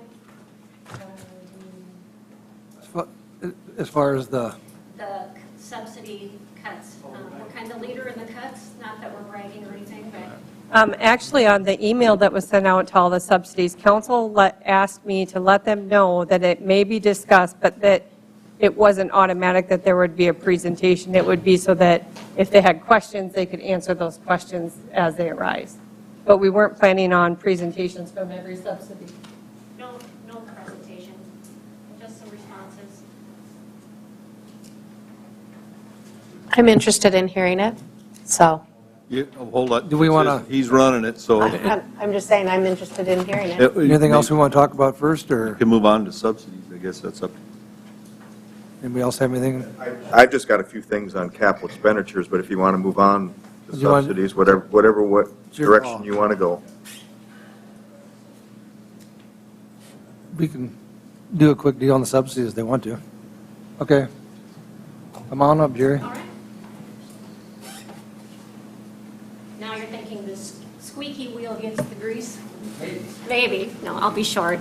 Good evening, Jerry Beck with the Development Corporation with the Chamber of Commerce. Just want to recognize our board members. I'm afraid they're going to skip the board meetings this week because we asked them to come tonight, but could you all stand up? We've got Regional Development, we've got Chamber, we've got the Development Corporation. Please stand up. Be recognized. Thank you for being here on our behalf. Thank you. And you guys get sick of hearing from me, so I'm just going to introduce Tim Bottom, who is the president of the Development Corporation, just to do a short commentary. How's that? Thanks. I guess interrupt me at any point, but I just wanted to make some comments on behalf of CVB, the Convention Visitors Bureau, MADC, the Development Corporation, and the Tourism Enterprise portion of our group. We did have a strategic planning meeting back in November, and I'm sort of speaking to everyone except for Mayor Bob and Councilman Rice and Smith and Stephanie, who all our liaisons to our boards, attend our board meetings, came to the strategic planning meeting last year, created our priorities, which are workforce development, housing development, and improvement of Mitchell's quality of place. We provided some information to all of you. You okay? Sorry. I'm going to keep on yammering, but we provided some information sort of as a highlight to all those things, but I wanted to point out that we're making, we consider as part of our boards and our membership and our liaisons, we hope you're advocating for us. There's some pretty substantial cuts being proposed in this year's budget. That along with the raising of the rent at the Corn Palace, we're looking at 28% cuts. And we think we've created great momentum. We've got some new people in place. We're making great progress. As far as the CVB, there's, that's the marketing arm of the city for the Corn Palace to bring tourists here for events. The MADC, which is, has a fund balance. So I know one of the concerns was that we have these fund balances, but the MADC needs a fund balance, obviously, to invest in projects, to bring sales tax to Mitchell. And so if there's an issue with the amount of the funds that are available for these budgets, for these groups, I think that's something that should be discussed, how we want to spend those amounts down, because we certainly don't want to just go spend the money down so that we don't get our budget cut in the future. But at the same time, we are trying to be good stewards of these funds, much of which are in our general accounts were raised by private fundraising. And so there's also a new position created with the city. But I just wanted to point out that when that position was requested by our groups to handle that portion, our budgets weren't raised. And so now to cut them in response to the position coming back across to the city doesn't seem appropriate. But I had a much longer presentation that I'll spare you. But we are asking you to reconsider some of the cuts that have been made to the CVB, to the Development Corporation, to the tourism enterprise, and I'm happy to address any questions or address any of these topics in any way that I can.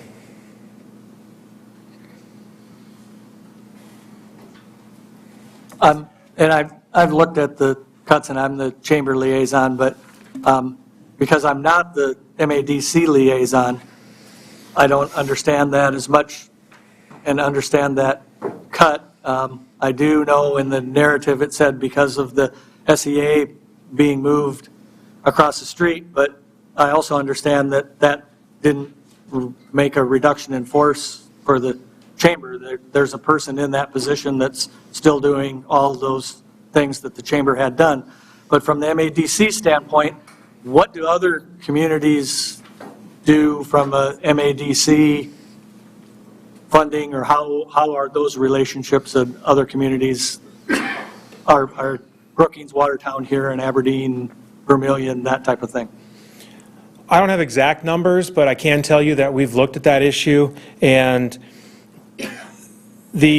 compared to, for example, the Aberdeen, Huron, Yankton, we are below the numbers that they receive from their city. I think it's in the 10 to 30% range.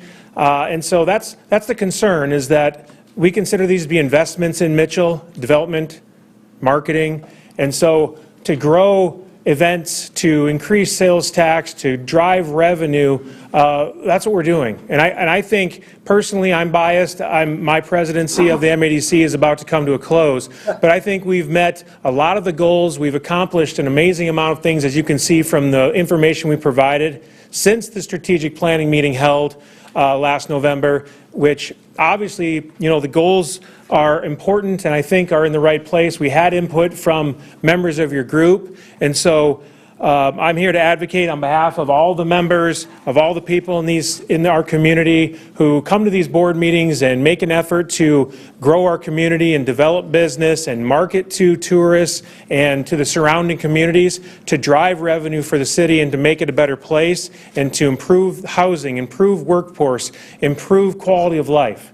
And so personally, I think we're doing a wonderful job, and I think the people working across the street are doing their jobs, and I think every one of those dollars that you're going to decrease is a bit disappointing. It's a bit disheartening because we think it's going to affect the momentum, and we are concerned that the next great project that could be coming to town, we won't be prepared to handle. For example, I heard earlier that Main Street, I think it was Councilperson Charks mentioned that people spoke and they want Main Street to be a priority.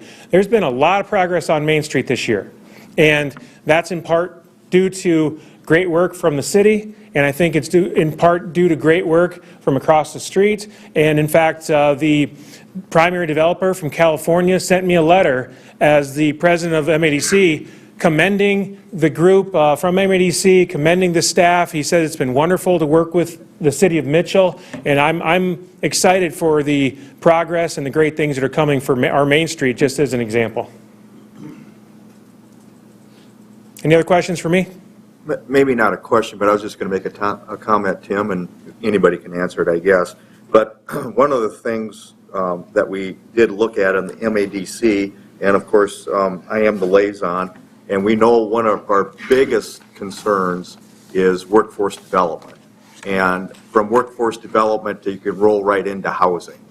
And so one of the things I do want to point out the fact that we have put in the budget $75,000 to have Mahi be able to use in order to go out and purchase homes and then just demolish them and then get them to the landfill. So you are correct. I guess initially what's in the budget is a $27,000 reduction to MADC, but there's brand new money I hope is going to have an impact of bringing $75,000 of new money in. So I hope that's successful. And of course, we'll discuss the amount and where we're at with the development corp. But I just wanted to point that out, that we are making a pretty good investment into hopefully the housing. I would agree. And I mean, Terry Sabers is here. He's done a great job of pushing that organization along. And those are funds that are moving into a new entity, that's Mahi. And so, you know, I think our group played the role as the incubator, and when they couldn't get funding from any private banks, we used the funds that sit there and funded Mahi, and they've been so successful already that they're repaying those funds. And so that's growth to me, and so we aren't going to be the one to fund that going forward. Hopefully, I think we'll still be there if necessary, but hopefully Mahi goes on like the group in Aberdeen, Happy, and continues much success and grows their funds, and they don't need support in the future because they're able to self-support. And we will consider that a success from our group. We helped incubate that group, and hopefully they leave the nest and do very well. But I appreciate you pointing that out, and we are thankful for the funding that Mahi is receiving. Thank you. Thank you.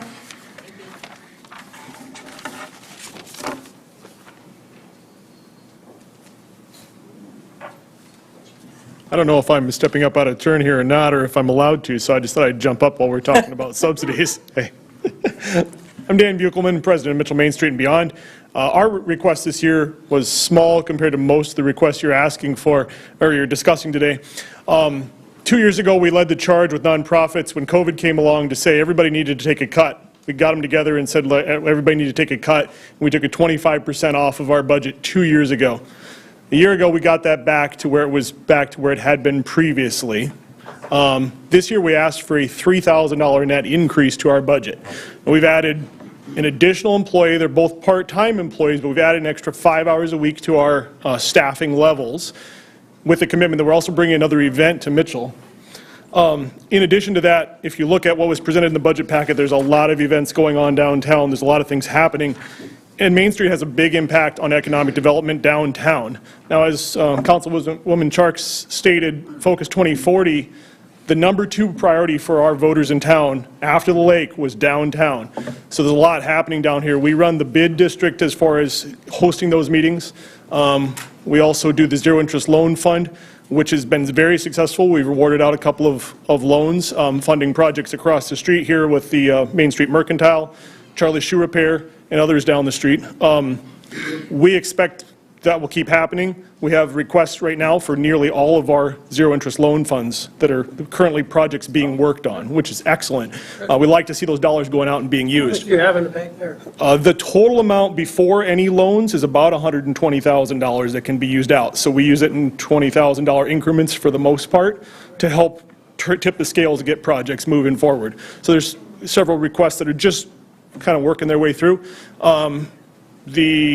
So you're looking down the street, you go to, like I said, Charlie Shoe Repair, you go to the Cherry Bees building that's being remodeled, making housing, was a bid district awardee. So they took money out of that bid district to use towards those improvements. There's been others as you kind of work your way down the street, and even one of our zero-interest loan funds is just showing some progress. I'm sorry, it was a bid district, was the Jerry Carey Travel, just finishing up their project on their building as well. So you're certainly seeing things happen downtown with housing. We're asking for a small increase. That's because of inflation and because it's been years since there's been an increase in the funding. That's effectively reducing what we get every year by just keeping it where it was at. And we did suffer the losses a couple of years ago. Really proud of these two who work really hard. There's a lot of stuff happening. It takes a lot to plan all of these events that happen downtown, like the first Fridays and second Saturdays. So. Dan, I was thinking that there was some discussion about how that money could be applied to the flower baskets. Didn't we have that discussion? Do you want to talk about that? Yes. Certainly a lot of the money we get from the city goes right back to the city, right? So we pay for the flowers that go on the Main Street baskets every year. We also bought the baskets, but we pay for the flowers to go in them every year. Now, the city does water them for the most part, but it's not common for cities to request outside organizations to raise the money to put flowers on their main streets. In addition to that, we pay to shut down the roads back to the city. We pay for alcohol permits when we have events.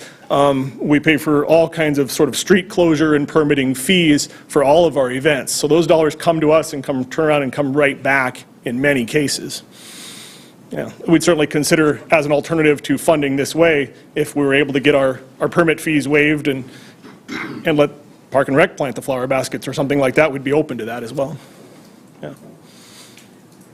Any questions? I'm open. I think we're good. Thank you. David Lambert, Regional Development Director for the six-county region. I wanted to first of all thank you all for your past support of Dakota Heartland. I've invited a couple of my board members from Parkston, Corsica, probably the most active communities that I've got. You should have received obviously a list of recent accomplishments. Lots of housing development and business development going on in each of those communities. Obviously, they support this community and have continued to provide that. And so I appreciate any support that we can get from you all with regards to it. And we're here to answer questions if you have any. Okay, I think we're kind of getting off topic because I think we're just kind of, we're going to make decisions in October if I'm right, or for November. At the first reading? The first reading in November and then second reading in middle of November. I think that's probably where we need to come and, plead your cases. Is that correct? Yeah, I think council is going to discuss the subsidies tonight, right? And not have presentations, or if we have questions, they can come up and answer. Yeah, we can ask. The direction I was given is to let them know that you were going to discuss subsidies and to be available in case you had questions. Okay. So that is the email I sent out to all the subsidies. That's why you probably have a room full, is in case you have questions that they could answer anything that you had on their application. Well, I'll ask a question of the Indian Village then.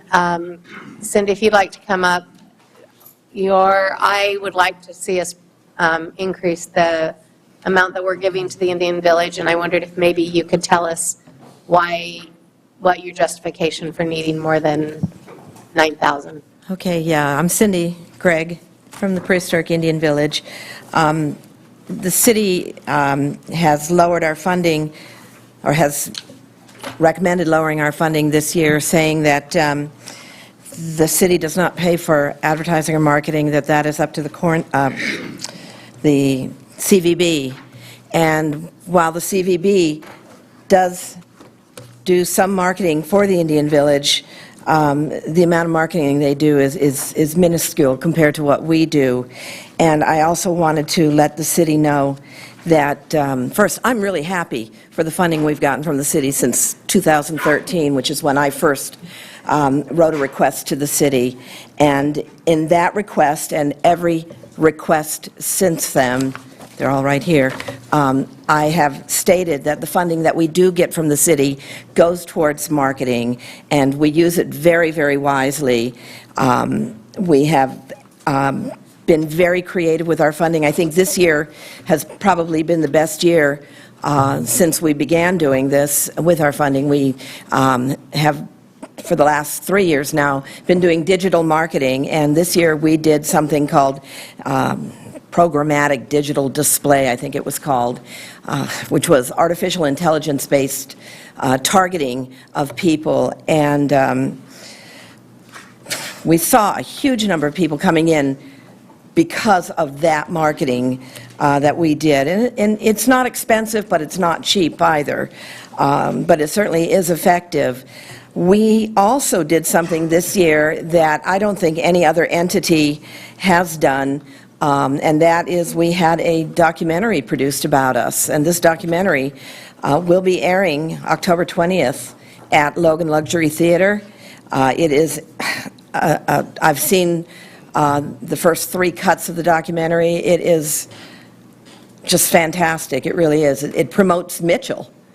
It promotes this city and what the city has done for the Indian Village. Obviously, it promotes the Indian Village, but we got funding for this documentary not only through the funds that we raise from the city, but we got funding from entities like Poet, from, my gosh, I can't even think right now, and you'll have to pardon me. I'm not up to par tonight. But we got funding from the Bainan family, the Thompson family, you know, all the families that do support the Indian Village. We worked really, really hard to raise the funds to have this documentary produced. The documentary will air on South Dakota Public Broadcasting later on this year, and Netflix has expressed interest in this documentary. This documentary is part of a series called Trailblazers. We're the 3rd part of the series. Netflix is interested in picking it up, and the Native American Television Network has picked it up. So this documentary is going to be a big deal for us. It's going to bring a lot of people into us. We will be able to air it. Parts of it we've ordered. So far we've ordered 3 vignettes. They're little shorts of the documentary that we'll be able to put on our website, on our Facebook page, all our social media. And then I am ordering a 4th one that will be used strictly for fundraising. We'll be able to send it, since most of the grants that I apply for now are online grants. I don't get to be extemporaneous with the questions that they ask. I have to answer yes or no or things like that. But they do allow you to upload something to help your cause, and you can upload things like this, and we'll be able to upload this documentary. So, you know, to cut our funding to less than we got last year, which was less than we got the year before, ouch. That really hurts. You know, we're working really hard. I might mention that one of the vignettes has this great drone footage that goes from the Archaeodome to the Corn Palace during the Corn Palace Festival. I can't tell you how amazing that looks from the air. And, you know, we didn't ask the city, hey, you want to do this? We just did it, you know, because we knew it looked good. And we knew it was going to help, you know, help us and help promote people coming to Mitchell. And that's, how much did you have to pay for that? For the whole documentary? Yeah. $22,000. $22,230 to be exact, is what we raised to do this documentary. And so, you know, we come to every year, and every year, you know, I stand here and say, you know, we really are a good thing for the city. We bring a lot of people. Today we had 20 teachers from Pakistan at the Indian Village through the University of Nebraska. and they're coming, not this group, but we're getting another group of Southeast Asian or Central Asian teachers coming in a few weeks. Last week, we had the Rotary ambassadors from Sweden. We did a dinner for them. It was fantastic. It was well attended. Today, our Pakistani visitors, not only did they see the Indian village and the Corn Palace, they came to the Corn Palace afterwards. We gave them a little tea party. We did the research and found out what kind of tea people in Pakistan drink. We made that tea, and I mean, some of the women were in tears. They've been homesick, they've been away from home for a long time, and it was the first time they'd had their kind of tea. So we're doing things that people will remember, and they'll remember Mitchell, not only us, but they'll remember coming to Mitchell. And I might add that this group that came today, they were at another museum west of us, and they were bored. They couldn't even tell us the name of the town they were in, but they'll remember Mitchell today. So that's all I got to really say today. We work really hard, you know, and I think we go above and beyond. And the Chamber is doing a great job, and I think they're going to step it up even more, you know. But I do have one question. Do you track the number of people? If so, how many tourists do you get a year? Oh, yeah. Oh, yeah. What do you average a year? We, you know, in pre-pandemic, we were averaging 14,000 a year.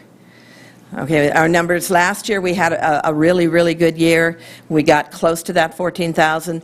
This year, we were doing fantastic until the end of June, and then tourism dropped off, not just for us, but for every tourist entity in the state. From what I've gathered from the Department of Tourism and from the people themselves out in the hills saw a drop of between 30% and 40%.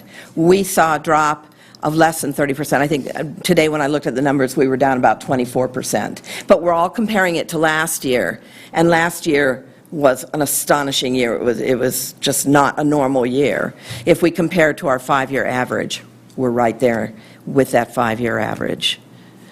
You know.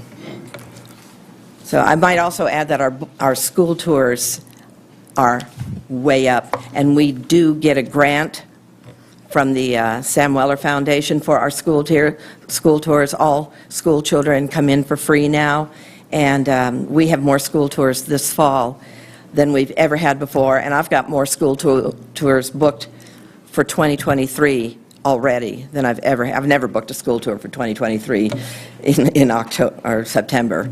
How far do they come away? The school tours? Oh, we get them from as far as Minnesota. We get Minnesota, Nebraska, Iowa. So yeah, the school tours come from all over the state, and then those 3 states. And they come, you know, some of them come back every single year. This year we saw schools we've never seen before. So, any other questions? I think I just need to clarify for anyone else that comes up. If you were looking at only the notes below the budget, it's important to note what the overall funding recommendations were based off of. The note was just a side note from any of the applications. So the criteria that were used are listed 1 through 7 here.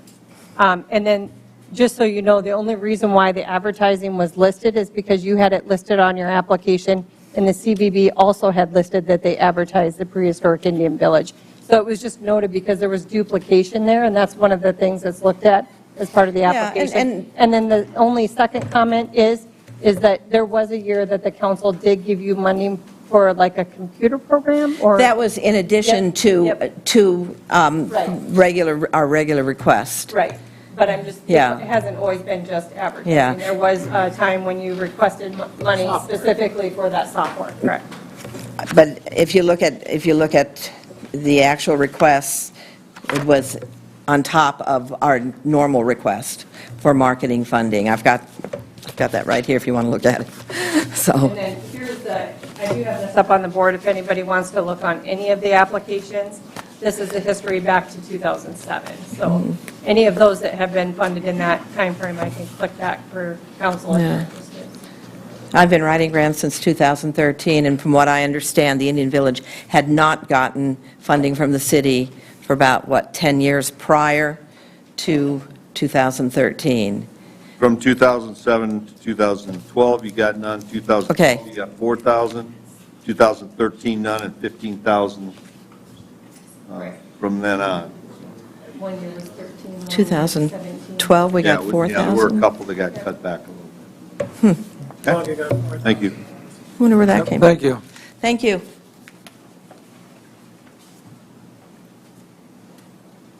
Mayor, I forgot to mention, I want to bring it up, I'm a member of the board of LifeQuest. I'm just as a citizen of Mitchell, and so I'm assuming I probably should abstain.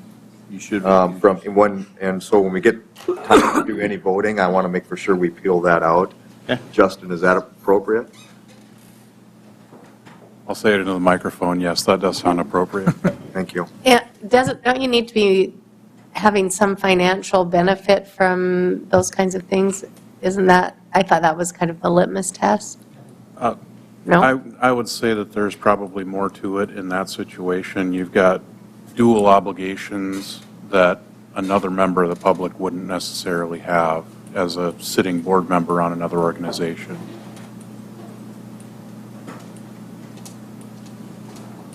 And it's not like we just singled certain people out. I mean, we cut everybody down. I mean, the city got cut 2.3 million. I mean, everybody took a little bit hit because everything costs more money for us, and we have less money to divvy out. That's the main reason for the cuts. It's not because we don't like one organization over the other. It's the money just isn't there for a lot of them. One thing I think maybe we should consider, because when we did meet as a subcommittee, we were under the assumption it was 10,000 last year, and now was 13,000. I'm not saying that we can't cut, but maybe there should be just consider maybe a higher number than the 9,000 with what we were what we were working under, because we did cut everybody, but it was just, there's only a million numbers, and Stephanie got one wrong, I guess. So that's one thing to maybe take in consideration when we get down to the finals. The 13, and this was just on my narrative that I had that number wrong. Okay.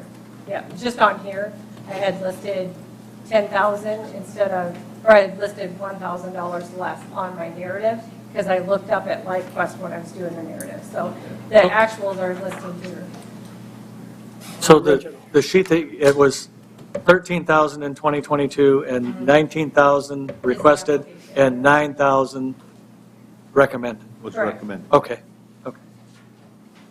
And that 2022 was 10,000 at one time. Correct. Yes. The narrative was incorrect. My narrative on the overview was incorrect. I was working on it Friday, so. That was the only one I caught, so there might be something else. Like I said, it's a working document, so. I think we have somebody else who wants to get up. I'm Jamie Rexwinkle. I'm from the Corsica Development, and Dave's been coming down to our 6:30 in the morning Monday meeting. I don't know if he just signed up if he knew we had him at 6:30 in the morning, but he hasn't been late yet. So anyway, I just want to thank you guys because, well, and the Development Corporation here, because our city pools in some money as well to offset some costs, but you guys help support the movement, and Dave comes down and helps us out, structure, and keeps everything going and helped us with some jobs, housing, and anyway, you see the 25 county license plates around here, and he works with Armor and Corsica, and it's really helped out and helps you guys out long-term as well. So anyway, thank you guys for your effort and help financially.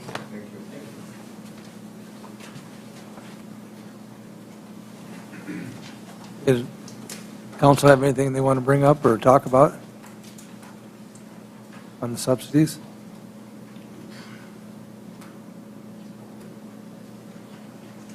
All right, should we go back to where we left off before that?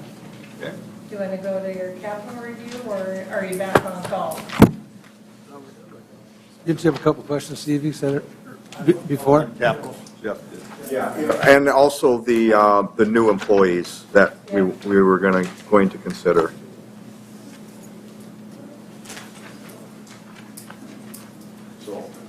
Go ahead. Go ahead. I just want to make sure we didn't forget about that. Yeah. Do you want to lead her off, or? I think I already stated this, but I just want to Or you make want Susan sure to? on the capital Definitely. items, when you're looking at this, call your attention to anything that has the yellow and the red. Those will be different numbers than what you saw at the last work session, just going through, making sure all corrections are made. I already stated this during the golf, but that was listed previously as year one of a 4-year lease. Those are actually buying equipment out. Steve got this one for me. I had combined these two capital requests into one, so this one should have been 3rd and Main, and this one should have been the 23rd and Olin lift station. But those were the only changes that I caught since the first review, So, Kevin, I had one on the fuel system, and the mayor has rated this as a very high project, and we've got it request budget of 500, and then I've heard 600, but we've got 399. So, Yeah. in doing the 600 is what we were estimating it was going to go up to, but after we had that first conversation, Joe got an additional quote, I believe, back from someone who said it would be closer to 500,000. Yep, Right? we were working on, the engineer was working on their quote, and for budgeting purposes, I asked for a number, and he said 6 would be safe, and he came back that it's going to be around 5. So currently, there's $399,999 in that line, but to do the project, you need a full 500,000. And I had an error in my previous one. I thought we had cut that out, but I still had some funding in there, so that's why this number has changed. So we do currently have $399,999. Is there a reason why we didn't add $1 and make it an even pour? Because it needed come out to of be general a fund. balanced budget. Go ahead and reach out in your pocket. I was just making the numbers balanced, so. I will give you $1. Yeah, that's a lot different than what you would have looked at the last time. So we are only just about $100,000 short. 100,000. Plus $1 that Susan's donating. So, and if I go, I'll give 50 cents for you, Susan, so it's 50-50. How's that? and I think I got that corrected on here too. Yes, I did. That was what the mayor had listed as his #1 priority to add back if we could. I've got one, and I just saw it on there, and it was, I think, a vehicle for new engineer, but do we have the new engineer hired yet? And if we don't get an engineer hired, I'm assuming we won't purchase a vehicle? It was for the engineer tech, the Ranger. Correct. We do use the Ranger currently for topos on our landfill. Our current Ranger has been in the shop a lot and getting to the point that the mechanics are saying we should replace it. So that's why we are considering it for replacement in this budget. Okay, but the item said for engineer, and we don't, for both? Or, So when our new technician is hired, one will be permanently in the Ranger and one will be permanently in a older pickup. okay. You make it sound like they're going to live out of it. Kind of. And I might not have had that full note on there. I'm trying to see where I can find that. I thought we had it in Public Works Admin.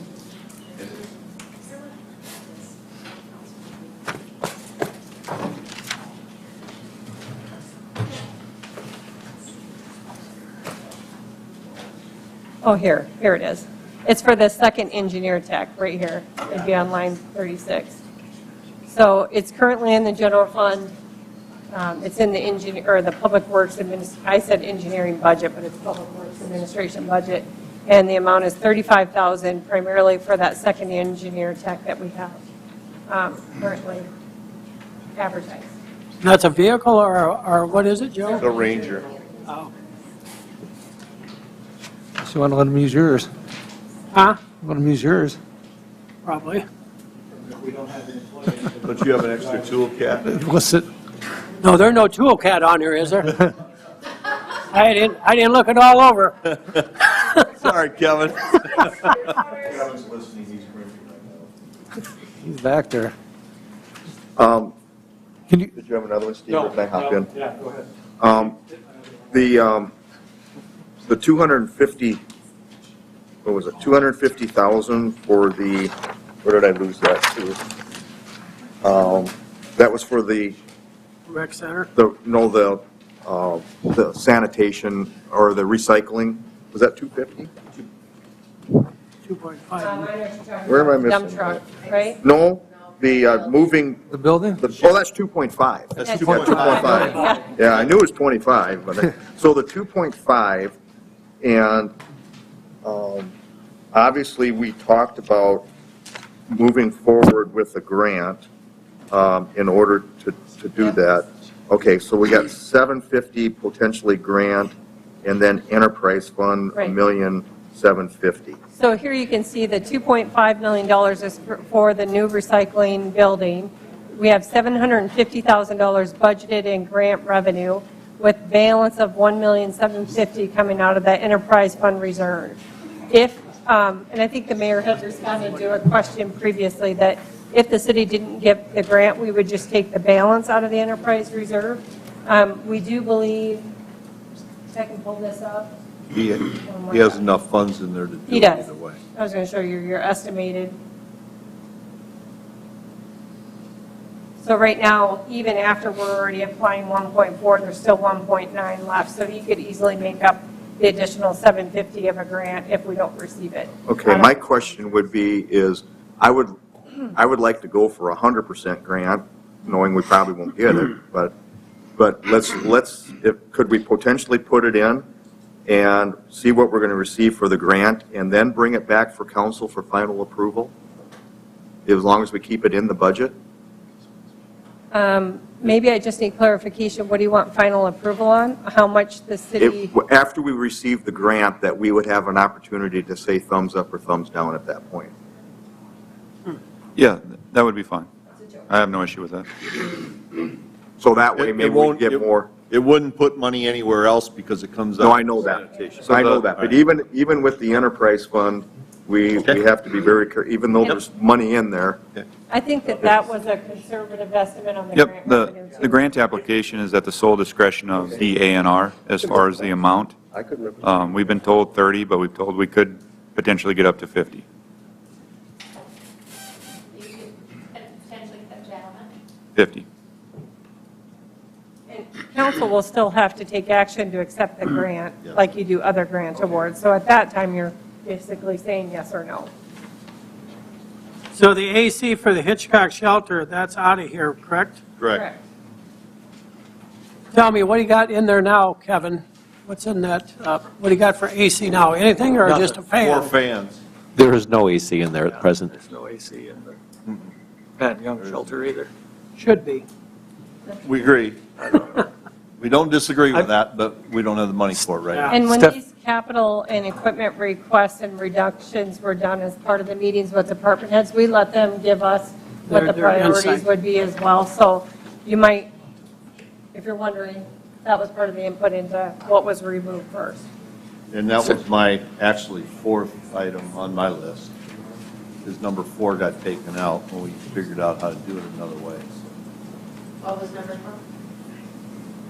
The AC, well, AC moves up to number 4 on my list, because we figured out how to do the press box. They have 50% of it, of the money. They're coming to us next Monday. And yes, so we figured out how to get that done this year for the press box and shade structure at Cadwell Park. Well, it'll get rolled over to next. Yeah. We figured out how to budget it for this year. Budget, but Yes. when it happens, Work we'll will be see. next year, yes. So we got that figured out. Question, I'm looking at the sheet, the green sheet, and so at the second item from the bottom on page 2 is a dump truck landfill 200,000, and the first line on the top of the next page is dump truck landfill 200,000. Are there 2 different dump trucks? Nope, there's just one. I have a 4th page, there's 4 pages. You're right, it is on there twice. I thought I had overlooked it, so I took it, I put it back on. So one we of got those, two. There's So only one dump truck. one of those disappears? Yep. So we just gained 200? No. No. Because it's in the land, yeah, the landfill gained 200. General fund didn't. It should be the sum of all those lines. It's not going to change your out of reserves because No. this is taken. Right. Trying, Dan. I know. Yeah, but it's 200,000 less that the city won't spend. I just seen when I said that, all the department heads got their heads up. Be careful, you're going to want to come back for one of those tool caps. Yeah, that's what I was wondering if that was the. Can we go to the employees too, the parking, for the, Okay, so you want me to just overview those to start? yeah, the personal trainer one. Okay, so we currently have a personal trainer. Let me look back at my notes here.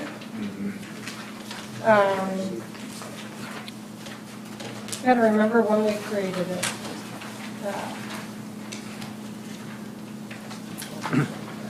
Okay. I didn't write it down. I didn't write it down on here. It was created, I think, 3 years ago because this is our first round of the grant. When the position was approved, council said that the position had to be contingent on continued grant funding from Sanford. So for the first part of the contract, we got that $15,000 in grant revenue. What Park and Rec is asking for is to remove that contingency. They still think that they're going to get the grant money next year, but they're saying if they don't get the grant money, they want to ensure that they can continue having the position. The only reason why it's coming back is because council made the creation of the position contingent on the grant. And you also had us add it into the job description that the position was dependent on continued grant funding so that the employee that was hired knew that without the grant, the position would go away. So I brought it during budget because that's not a decision that I can make. That needs to be something coming from you. We will likely still put the $15,000 in revenue because it's already counted in there now. It's just that if for some reason that doesn't come through, we would not cut the position. I talked to the guy at Stanford, and he said they do their budget at the end of the year, and we would get money, but he couldn't, it's going to be, it'll cover the $15,000.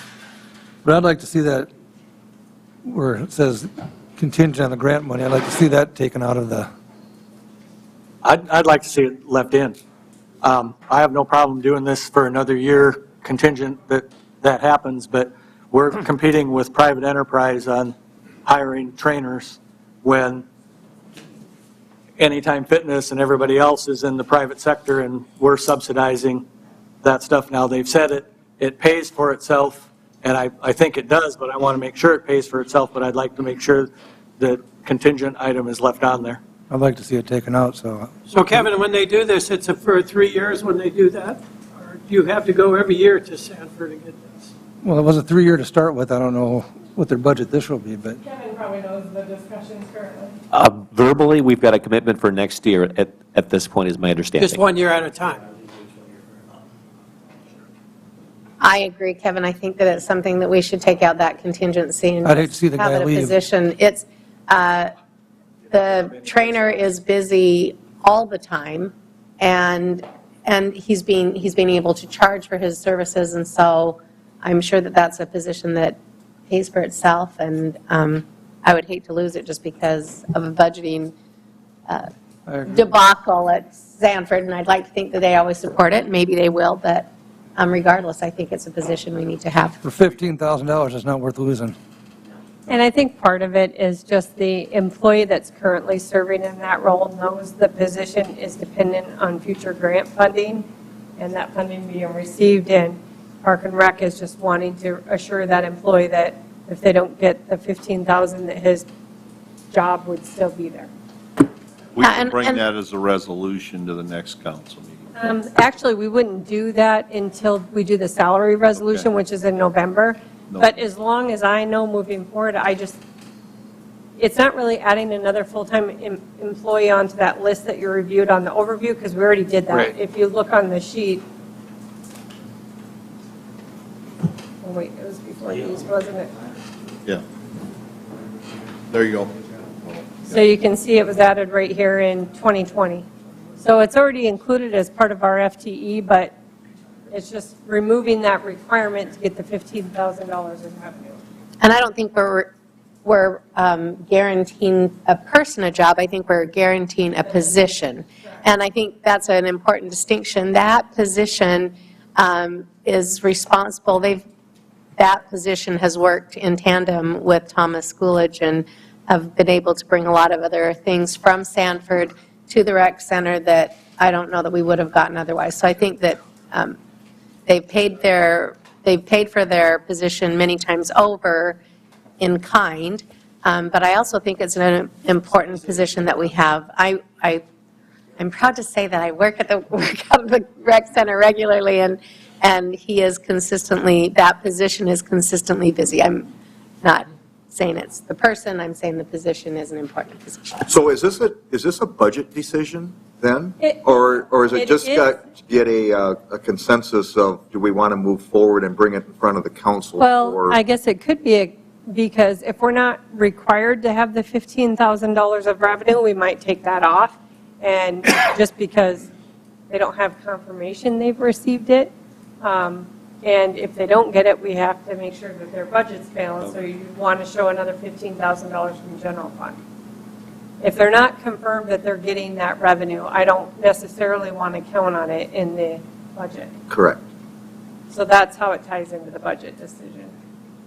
Normally, it wouldn't matter because then the position would go away if you don't get the grant. So the revenue's not there, but the expense isn't there. If we're saying we're going to keep the position even if we don't get the revenue, I'll probably back the revenue off. Right, and we've got a verbal from Sanford, and I got a feel, that's good enough for me to put it in the budget. But I would say let's bring it back, if you guys would, to regular council, and we can discuss it and decide at that point. We can do that. That's just a resolution. Yep, that would be part of the salary resolution then in November. Okay. Or October or November, depending on when we get through union stuff. So, I'm going to go from the biggest, I'm going to start with the next, probably easiest one to discuss, which would be, it started that Palace Transit wanted to add one full-time bus driver. In our management meeting, going through the budget request, we had conversations, and the request has changed instead of one full-time to add 2 part-time employees that are South Dakota Retirement System eligible. And I said 30 hours, but actually they can work up to 29 hours a week. Right now, if someone works more than 20 hours, they have to go on retirement. So we keep all of our part-time employees at 19.5 and below. So by allowing them to add on additional hours, they're going to qualify for South Dakota retirement, but they still don't qualify for health benefits. So this is the cost of both of them. I can let Jessica go through this in more detail if you'd like, but we did have an offset of revenue in the budget. Stephanie, what is the hours for I'll show you. health? Okay. For health insurance, under 30. 30. So if you did 29.5. Yeah. Okay. Just like the 19.5. So same as that, but it's to keep it under the rest of the benefit package. And it sounded like after Jessica went back, and Jessica, I'll stop talking after this, I promise. You're good. After Jessica went back and talked with her staff, they thought it was maybe a way to even cover more shifts than with just the one full-time employee. So is this the right one? No, Nope. that is not the right one. Sorry. Try this again. One more question on 29.5. Is that accumulative per week? Per week. I mean, averaged out through the year? Yeah, if they do any hours, If they do any hours over 30, then we have to give them health benefits. So it is 29.5 and less. And when we did the part-time, where we ended them at 19 and a half, the supervisors are very good at monitoring and tracking all of their employee hours, so I don't feel that this would be an issue either. This is on us. You're used to it. So this is the information that Jessica put together for us. That's the total cost of the expenditures, and we had the grant funds and estimated new revenue. The one thing that wouldn't have been included in my previous estimate is Jessica believes that there would also be a $5,000 savings in overtime for a portion of these times that would be covered by the new 2 positions. I had Michelle run a report on our previous year on overtime expenditures, and it came out to $4,097, so I just rounded it up to $5,000. So right now, we would have this position would help cover those hours that we are currently running in overtime, which is that on weekdays that 4:30 to 6 p.m., our drivers are getting overtime during that time because of lack of part-time drivers. Mostly, we used to have part-time drivers run those times. And then also, we would have new revenue hours. We talked about expanding our hours to help serve the public and going back to the 8 o'clock that we previously used to serve, and then also operating on Sundays. So that would be the extra hours of new revenue on Sundays, those 9 hours. Keep in mind, we are running short on taxi services here in Mitchell. Well, and right now, our previous non-COVID year was fiscal year 2019. Our ridership was 77,789. As of today, or as of last week, we're at 75,000, and we're running on less hours and a less day. So we're giving the same amount of rides with less hours. How many buses do we have running around? Because I see them all, it seems like I see them all over the place. 12. Is there 12 buses altogether? On a day, we usually run about 8 to 10, depending on how many drivers we have. You see them everywhere. Right now, I'm a full-time driver. If anybody sees me on the road, be careful. I think it's well worth it, and with the few $1,000s it's going to cost the city, I think it's a great payback for people that want to go to church on Sunday or get their groceries on Saturday, or whatever the case may be. I'm going to make a motion to approve that position. Second.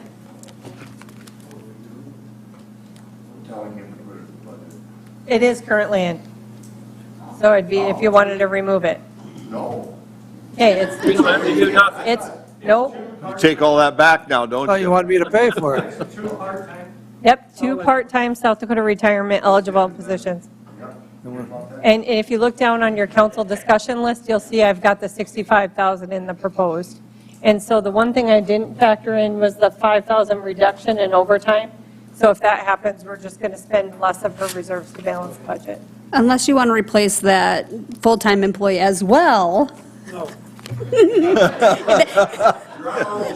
Think about it for a minute, Dan. I did let her think on that. I'll take 3. Okay. So is the firefighter? The firefighter is also in the budget at this point.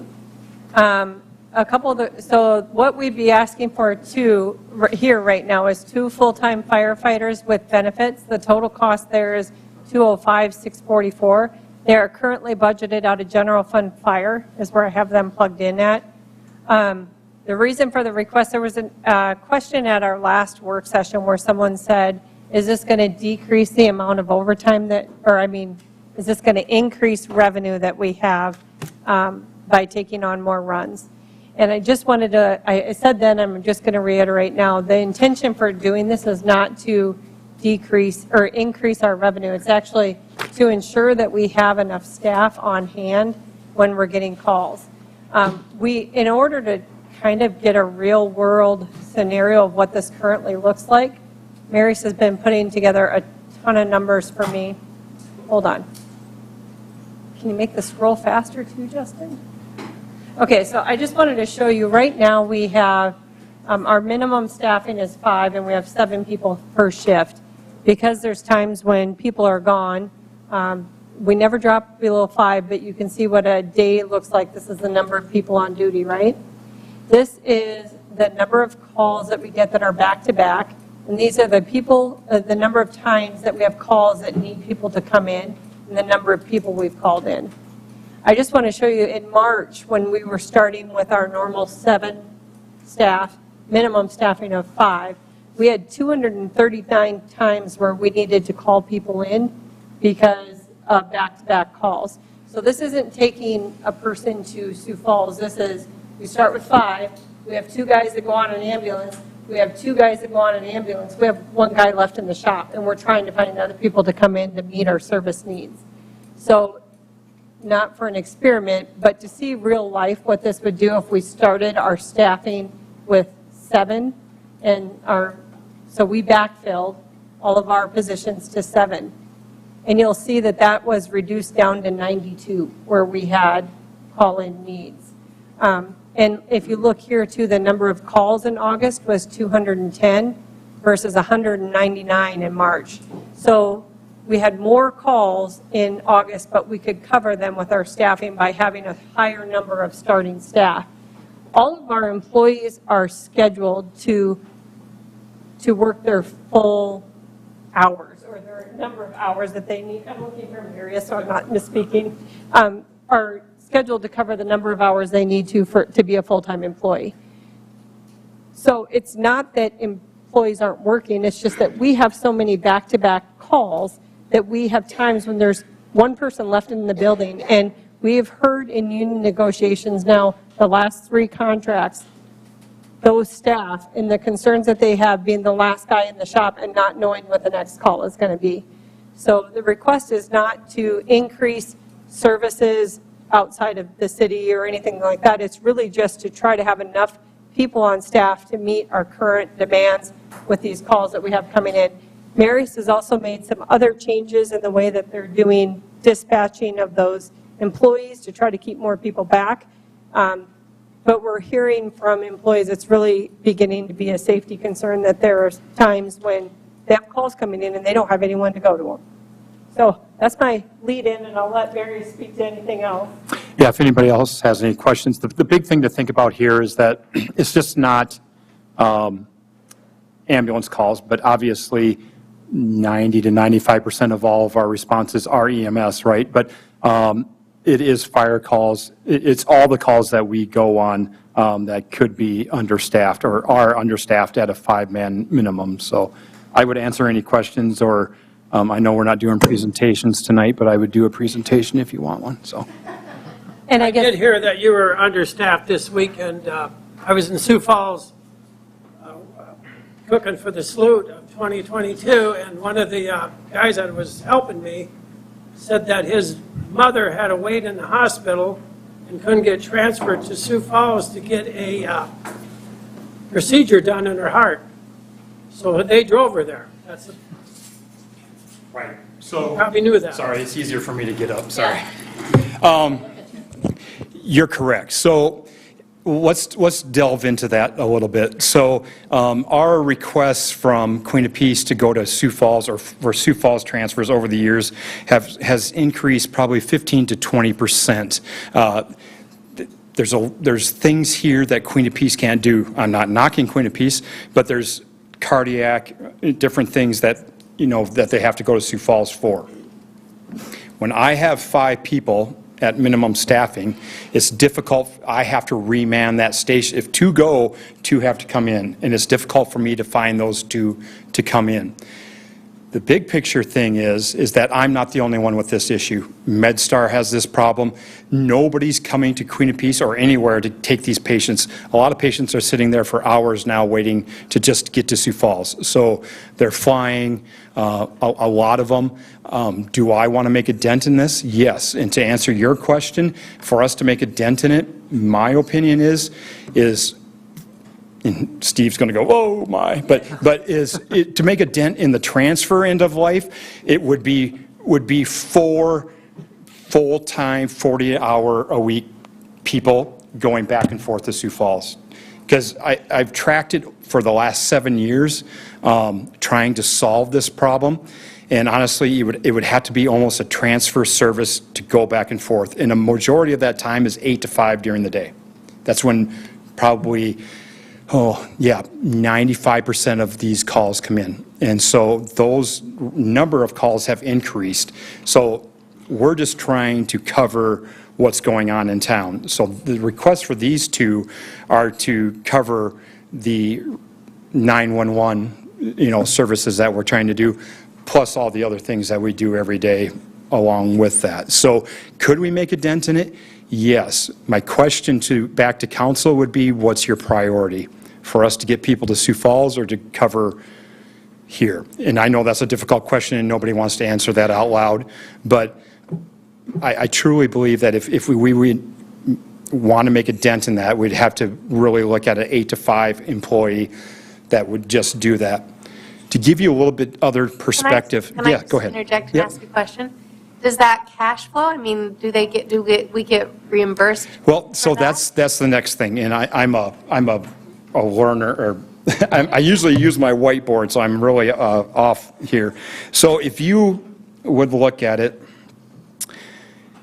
over the years, over the 7 years, really quickly, we've refused or not taken, in 2018, 116, 2019, 97, in 2020, 120, in 2021, we refused, the biggest number ever is 167, and we had COVID and different things. But anyway, on average, for a transfer, we make $717.60.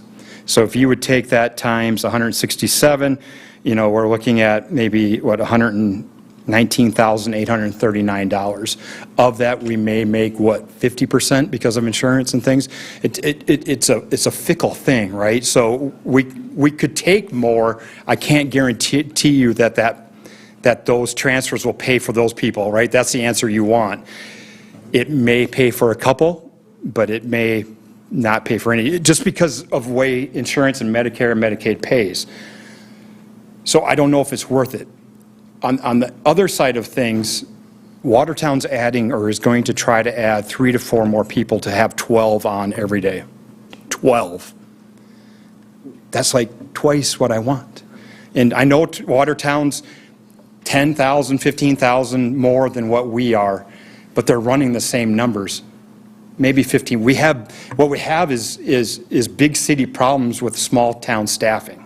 Does that mean, you know what I mean? So in the big picture, I need $500,000 to have like at least 9 on a day, with a minimum staffing of 7, because 7 works for us right now.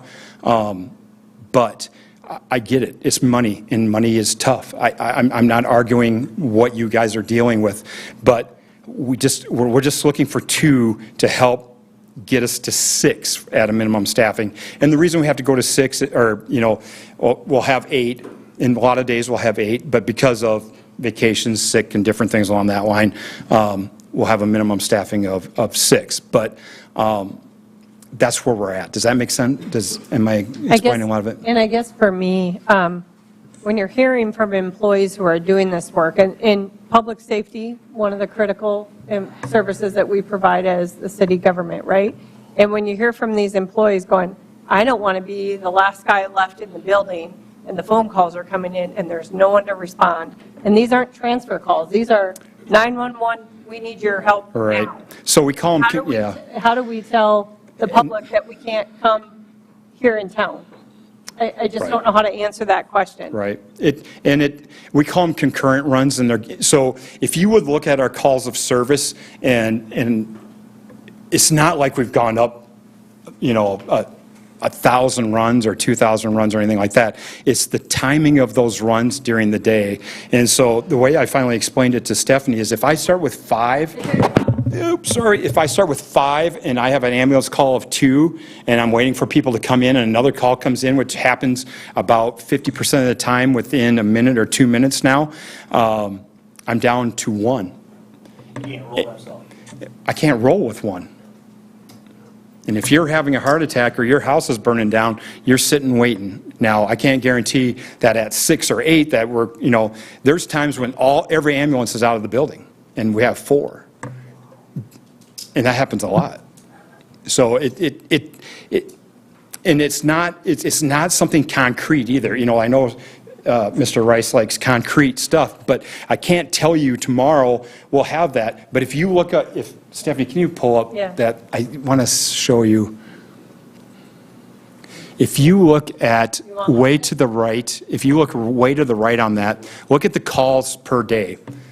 10, 13, 9, 10, 7. There's some slow days, I get it, and that's the concrete thing I can't show you. But look at the average number of double-digit days now. And so a lot of those are those concurrent runs where one ambulance goes out, within 2 minutes another ambulance is out, and then we may have a fire call. And for me is to see these number of calls in August, but seeing that all but 92 of those calls we had covered in comparison to March where it was 239. Yeah, it's a really interesting thing. And we're not the only ones. Watertown, every full-time department in the state is looking to solve this problem and adding staff. Sioux Falls is hiring, but obviously they're growing exponentially, so they're adding, more stations. Rapid is the same way, but to combat a lot of that, Rapid City's adding an EMS-only staff to that just to focus right on the ambulance, and then they're hiring fire staff separately. So it's a big problem. Plus, we cover 900 square miles with the ambulance. So Mary, is your number better at odd or even? If two of them got to roll together, is it better to have 7 or 8? Well, we currently have one floater. We have So this will one add floater. one more Yeah. staff. That one is for one that has to stay back at the station. Yeah, so right now we have 21 full-time staff plus what Stephanie calls a floater who fills short staff because of whatever reason. So what we would do is we would take that swing, we would take that swing person to save money. We would take that swing person, put him on a crew, and then that's why we asking for 2. So that's why we're only asking for 2. Yeah. It's actually adding Yeah. one full-time person to each of the shifts. Correct, yeah. Yeah, we just do away with that extra. Are you full now, or are you having trouble getting staff? We're one short. We've been really good. We did have one just leave for Rapid City about 3 weeks ago. I just put a conditional job offer out on Friday, and I think hopefully in a week or 2 we should be able to So I think it's important to point out is when you do have an opening, we don't have any trouble filling them. You have good quality. No, we had 4 or 5 this time that were, could have been. Yeah. So we just did a hiring thing. So if approved, we have a list of people that would be ready to go that are highly qualified. So Marius, you brought up an interesting thing that I just wanted to ask, and you may hate me for this, Nope. but I'm going to ask it anyway. I know that there are a lot of communities that don't have a full-time fire department. Sure. Right? Right. We're one of a few, is that correct? Like how many? Correct. So if you look at it, in South Dakota, so you got Watertown, Aberdeen, Sioux Falls, Rapid City, and us. Right. So my question is, I sit here and listen and I think, well, what are all of those other communities doing? How's Yankton? Yep, so they're working on a volunteer system that's been there for probably 100 years or so they're used to that, and that's what they've done. Yeah. It would be very, in my opinion, obviously, but it would be very difficult to go backwards. Right, and I because- don't expect that, but my question is there any kind of a hybrid? Because I knew you were going to say they have a volunteer fire department. Is there any way to have a volunteer backup fire department that would be willing to step in and help out? There are combination staffs. There are combination departments across the nation, a lot of them on the East Coast where they have a full-time staff and then they have a volunteer staff. We do have part-time staff. We don't call them volunteers. But again, that's difficult. A lot of, when I first started, and I won't tell you how many years ago, many, we had a ton of volunteers or part-time staff, but as time has gone by, a lot of employers don't let their staff go because it's more important for them to continue to make money there than it is for them to come, let's say, for argument's sake, 4 hours for a fire. If anything, you hear more communities that have volunteer departments talking about having to make the switch to a professional because they can't get people in. And then the other difference is that the city also, which the ones Marius pointed out that have full-time fire departments also do the EMS. But in those ones that have volunteer fire, somebody else is probably running the EMS. Like in Brookings, they have volunteer fire, but the hospital's running the EMS service. And I don't want you to misinterpret what I'm asking. No, I'm not asking for you to, I don't think we should stop having our full-time fire service, but I'm just trying to think of ways that we can address the issues that are. Yeah, it's one of those things. One of the things, though, Mrs. Charks, you got to understand is some of these systems around us, we have some really really have some amazing volunteer fire departments around us, but there are ambulances, so Plank, White Lake, Parkston, different things along that line. You will start to see, and you'll probably see me back up here at some point, maybe, they're going away. Because the volunteer system is starting to slowly dwindle away, because they also want to spend time with family. They don't want to put in all those training hours, things like that. Right now, we're sitting pretty well, but Letcher's already come to us. They want us to cover Letcher. I foresee this getting bigger. We're already at 900 square miles. I see us, I don't know yet, but the state of South Dakota is really looking into this. And I'm just going to throw this one other thing out. That I sit there and I think of all the money we're saving these communities that are having us do this. And I know that they pay, and I know that we've been through this, but do they pay enough? Are we getting what we should be getting from them to make it worth our time to be helping them out? So right now, currently, we have a contract with Hanson County, and they pay a certain amount every year. I feel that that amount could be raised. I also feel that our ambulance rates could be changed. Our billing company just sent me an email the other day to start looking at that. And also Watertown is raising their ambulance rates also. Again, remember, that's fickle, right? Because just because we raise them doesn't mean that we're guaranteed money, but it could increase our revenue that way, and things on that line. I'm sure I'm not saying anything you haven't heard about. No, I think it's great, but yeah, I think those things could be looked at, and we do provide an amazing service to a lot of people, and that money is through billing, right, so on how we get that, but we do have a contract to respond to Hanson County. So I do think what you're going to see happen across the state, and they've already had statewide conversations, at least on ambulance, is more combination services, and whether that gets to ambulance districts that are billed equally, for whatever area you're covering, I don't know, but. Yeah. So, yeah, it's really interesting. I just read in the Star Tribune on Sunday that Prior Lake, Minnesota, so if you look at Minnesota, on average, a ton of their departments are volunteer also.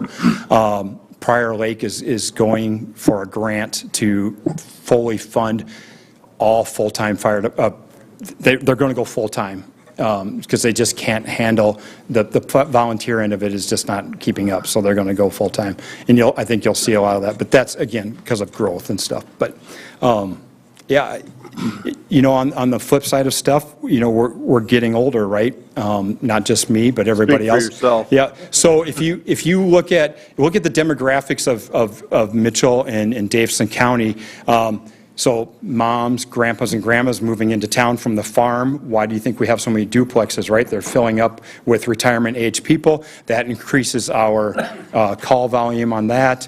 We're getting a soybean plant down south. We're adding, how many houses? 100, 150 houses to the north. That's going to increase different, our response time, different things. So, yeah, there's a lot of things going on in Mitchell that is going to put impact on the fire department, so. And being an aging community, people get things that happen. Yeah, so our number one call volume things that we respond to are falls.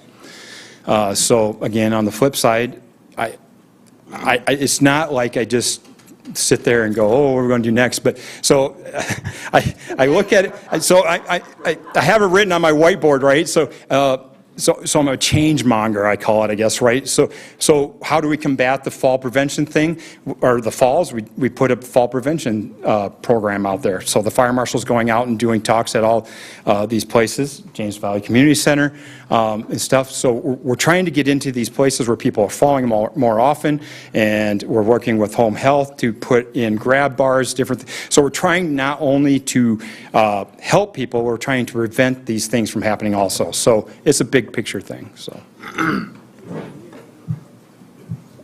Anyway. And that's the end of the employee request. Yeah. We don't need to make a motion as we. You want another 20 minutes? So, no. Yeah, it's in there. Yeah. It is currently included in the. Currently in there. It needs to stay in there, and good luck with the future years, whoever's sitting here in my chair, to get more firefighters and EMS, because we need obviously a lot more of public safety. So best of luck.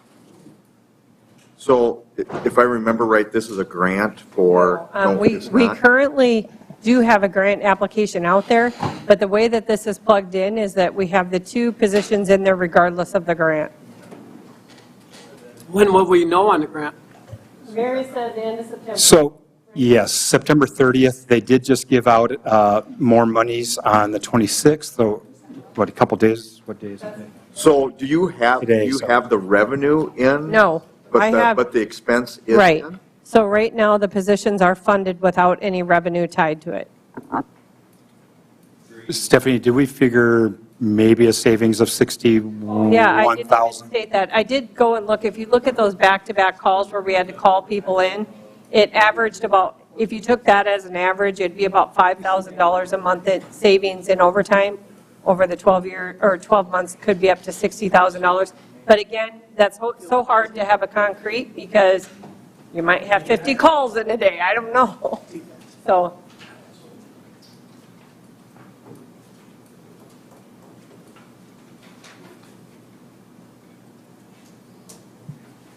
Anything else? No, I do have a clarification. What time are you meeting on Monday for this? What time do you guys want to meet? What's good? 5? 5? Okay. You be here, Marty? Next Monday. Well, I'm making sure. Third. You watching the game? Are you watching the game over there? Next Monday. And This third. Yep. Yes. And what exactly What do you want me to have? on the agenda? Yeah.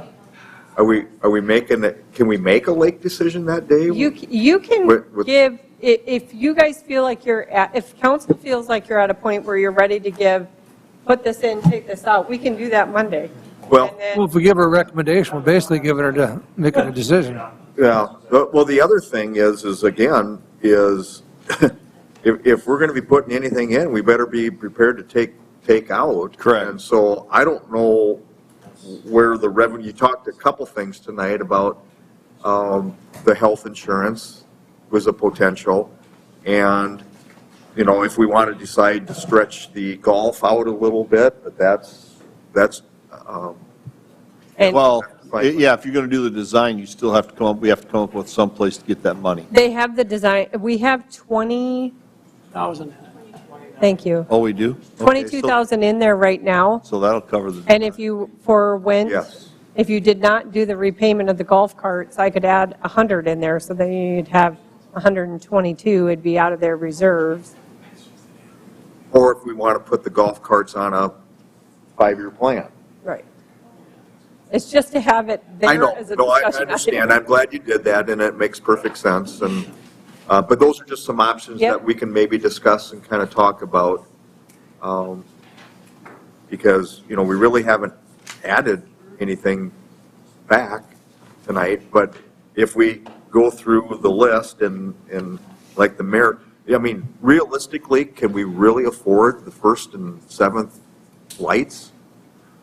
I think a stop sign's a good idea. They're cheap. It's almost impossible to put an extra $1 million in this, isn't there? But if there is, then we need to know what we can either nix or where the other. Well, those were an easy one to cut for a year, at least. Okay. So- But if we could find the other $100,001 for the tank. Yes. I've got that written down. I got 50 cents of it. Susan's got 50 cents of it. You only need 100,000. There you go. You only need 100,000. And whether that's a reduction of. Well, at least maybe come with some recommendations of what you guys think. You know, what is the potential? Because Bob, you had 10 of them. You know, some were Yes. expensive and some were not. But, and like Stephanie continues to remind us, we're putting maintenance off and it's costing us in the end because our contingency is going up if we're not doing this. It's just going to continue to utilize it and eliminate it. We actually had a good year this year, but we still used a lot. Yep, and we're not done because we got to make sure where your budgets end at the end of the year too, so. The good thing is because we did that health insurance premium the last 4 months of the year, that's really kind of offsetting some of those other costs that were unexpected in 2022. So are you saying that could add $600,000 to the general fund? to the general fund, it's not revenue, well, I guess we could show it as revenue. Yeah. Or you could put it into your future capital, you could, yep. And that could be used for any of these capital improvements.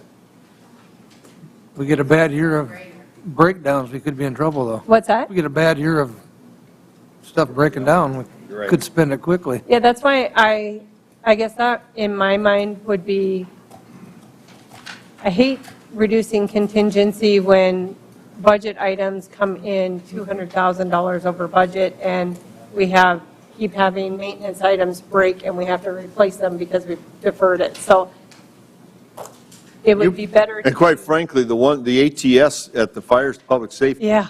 Could be it could go poof Right. during the year, and Also you may could- have to do that under contingency. So could a lot of things in the Corn Palace. The automatic transfer switch. Yep. So we got an end-of-life letter last year that I forwarded to Stephanie and the mayor. Like my comment before, everything's getting older, right? So if you look at the public safety building, it's 20-plus years old. The electrical transfer switch in the big electrical room in the DPS thing could go bad, and there's no parts available for it. So if it does, it's a full replacement is what the mayor's talking about.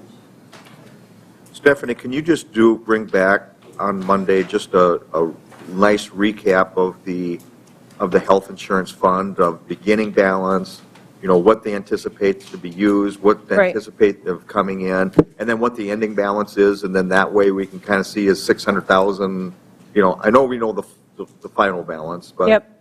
I think you're going to be fine to do that. The thing that's going to be difficult to forecast is because we did the premium holiday the last 4 months of the year, there's no revenue going out. Right. And people would have hit their deductibles, so all claims coming in are going to go out of that fund with no offset. Right. So I guess I could look at the past 3 years and look at what the last quarter looks like. Yeah. And just get us a good, Yep. a balance of kind of what we would think would be starting 23, what the activity would be and what the ending would, and I don't know, I know it's all estimates, but at Right. least it'll give us an idea of do we truly have the 600, which I have no reason not to believe your numbers. I thought that by doing to tell you where my mind is at, by doing our premium holiday last year, I thought we were going to be spending the reserve down, and instead we added funds into the reserve. Unbelievable. And then this We're one year- of the only ones in the United States doing that, by And the way. then this year we did got the healthy same. people, don't we? Boy, evidently. This year we did the same thing where we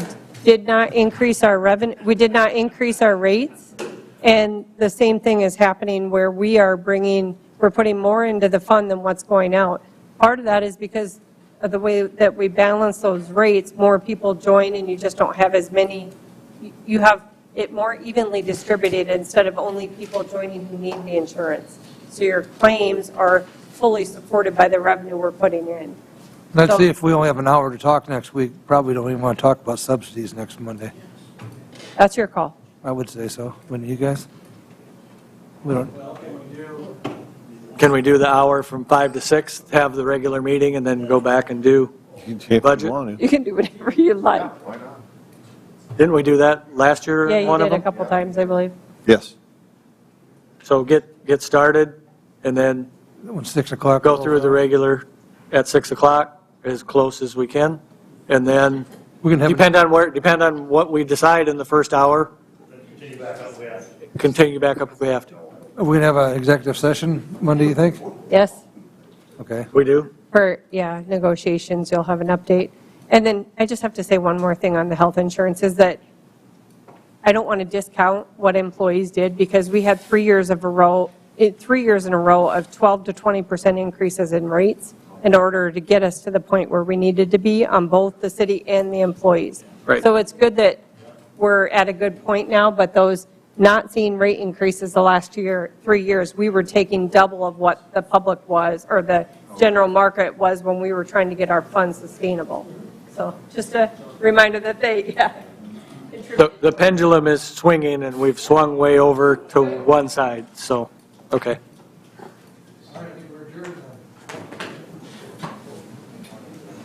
So are we just saying that council has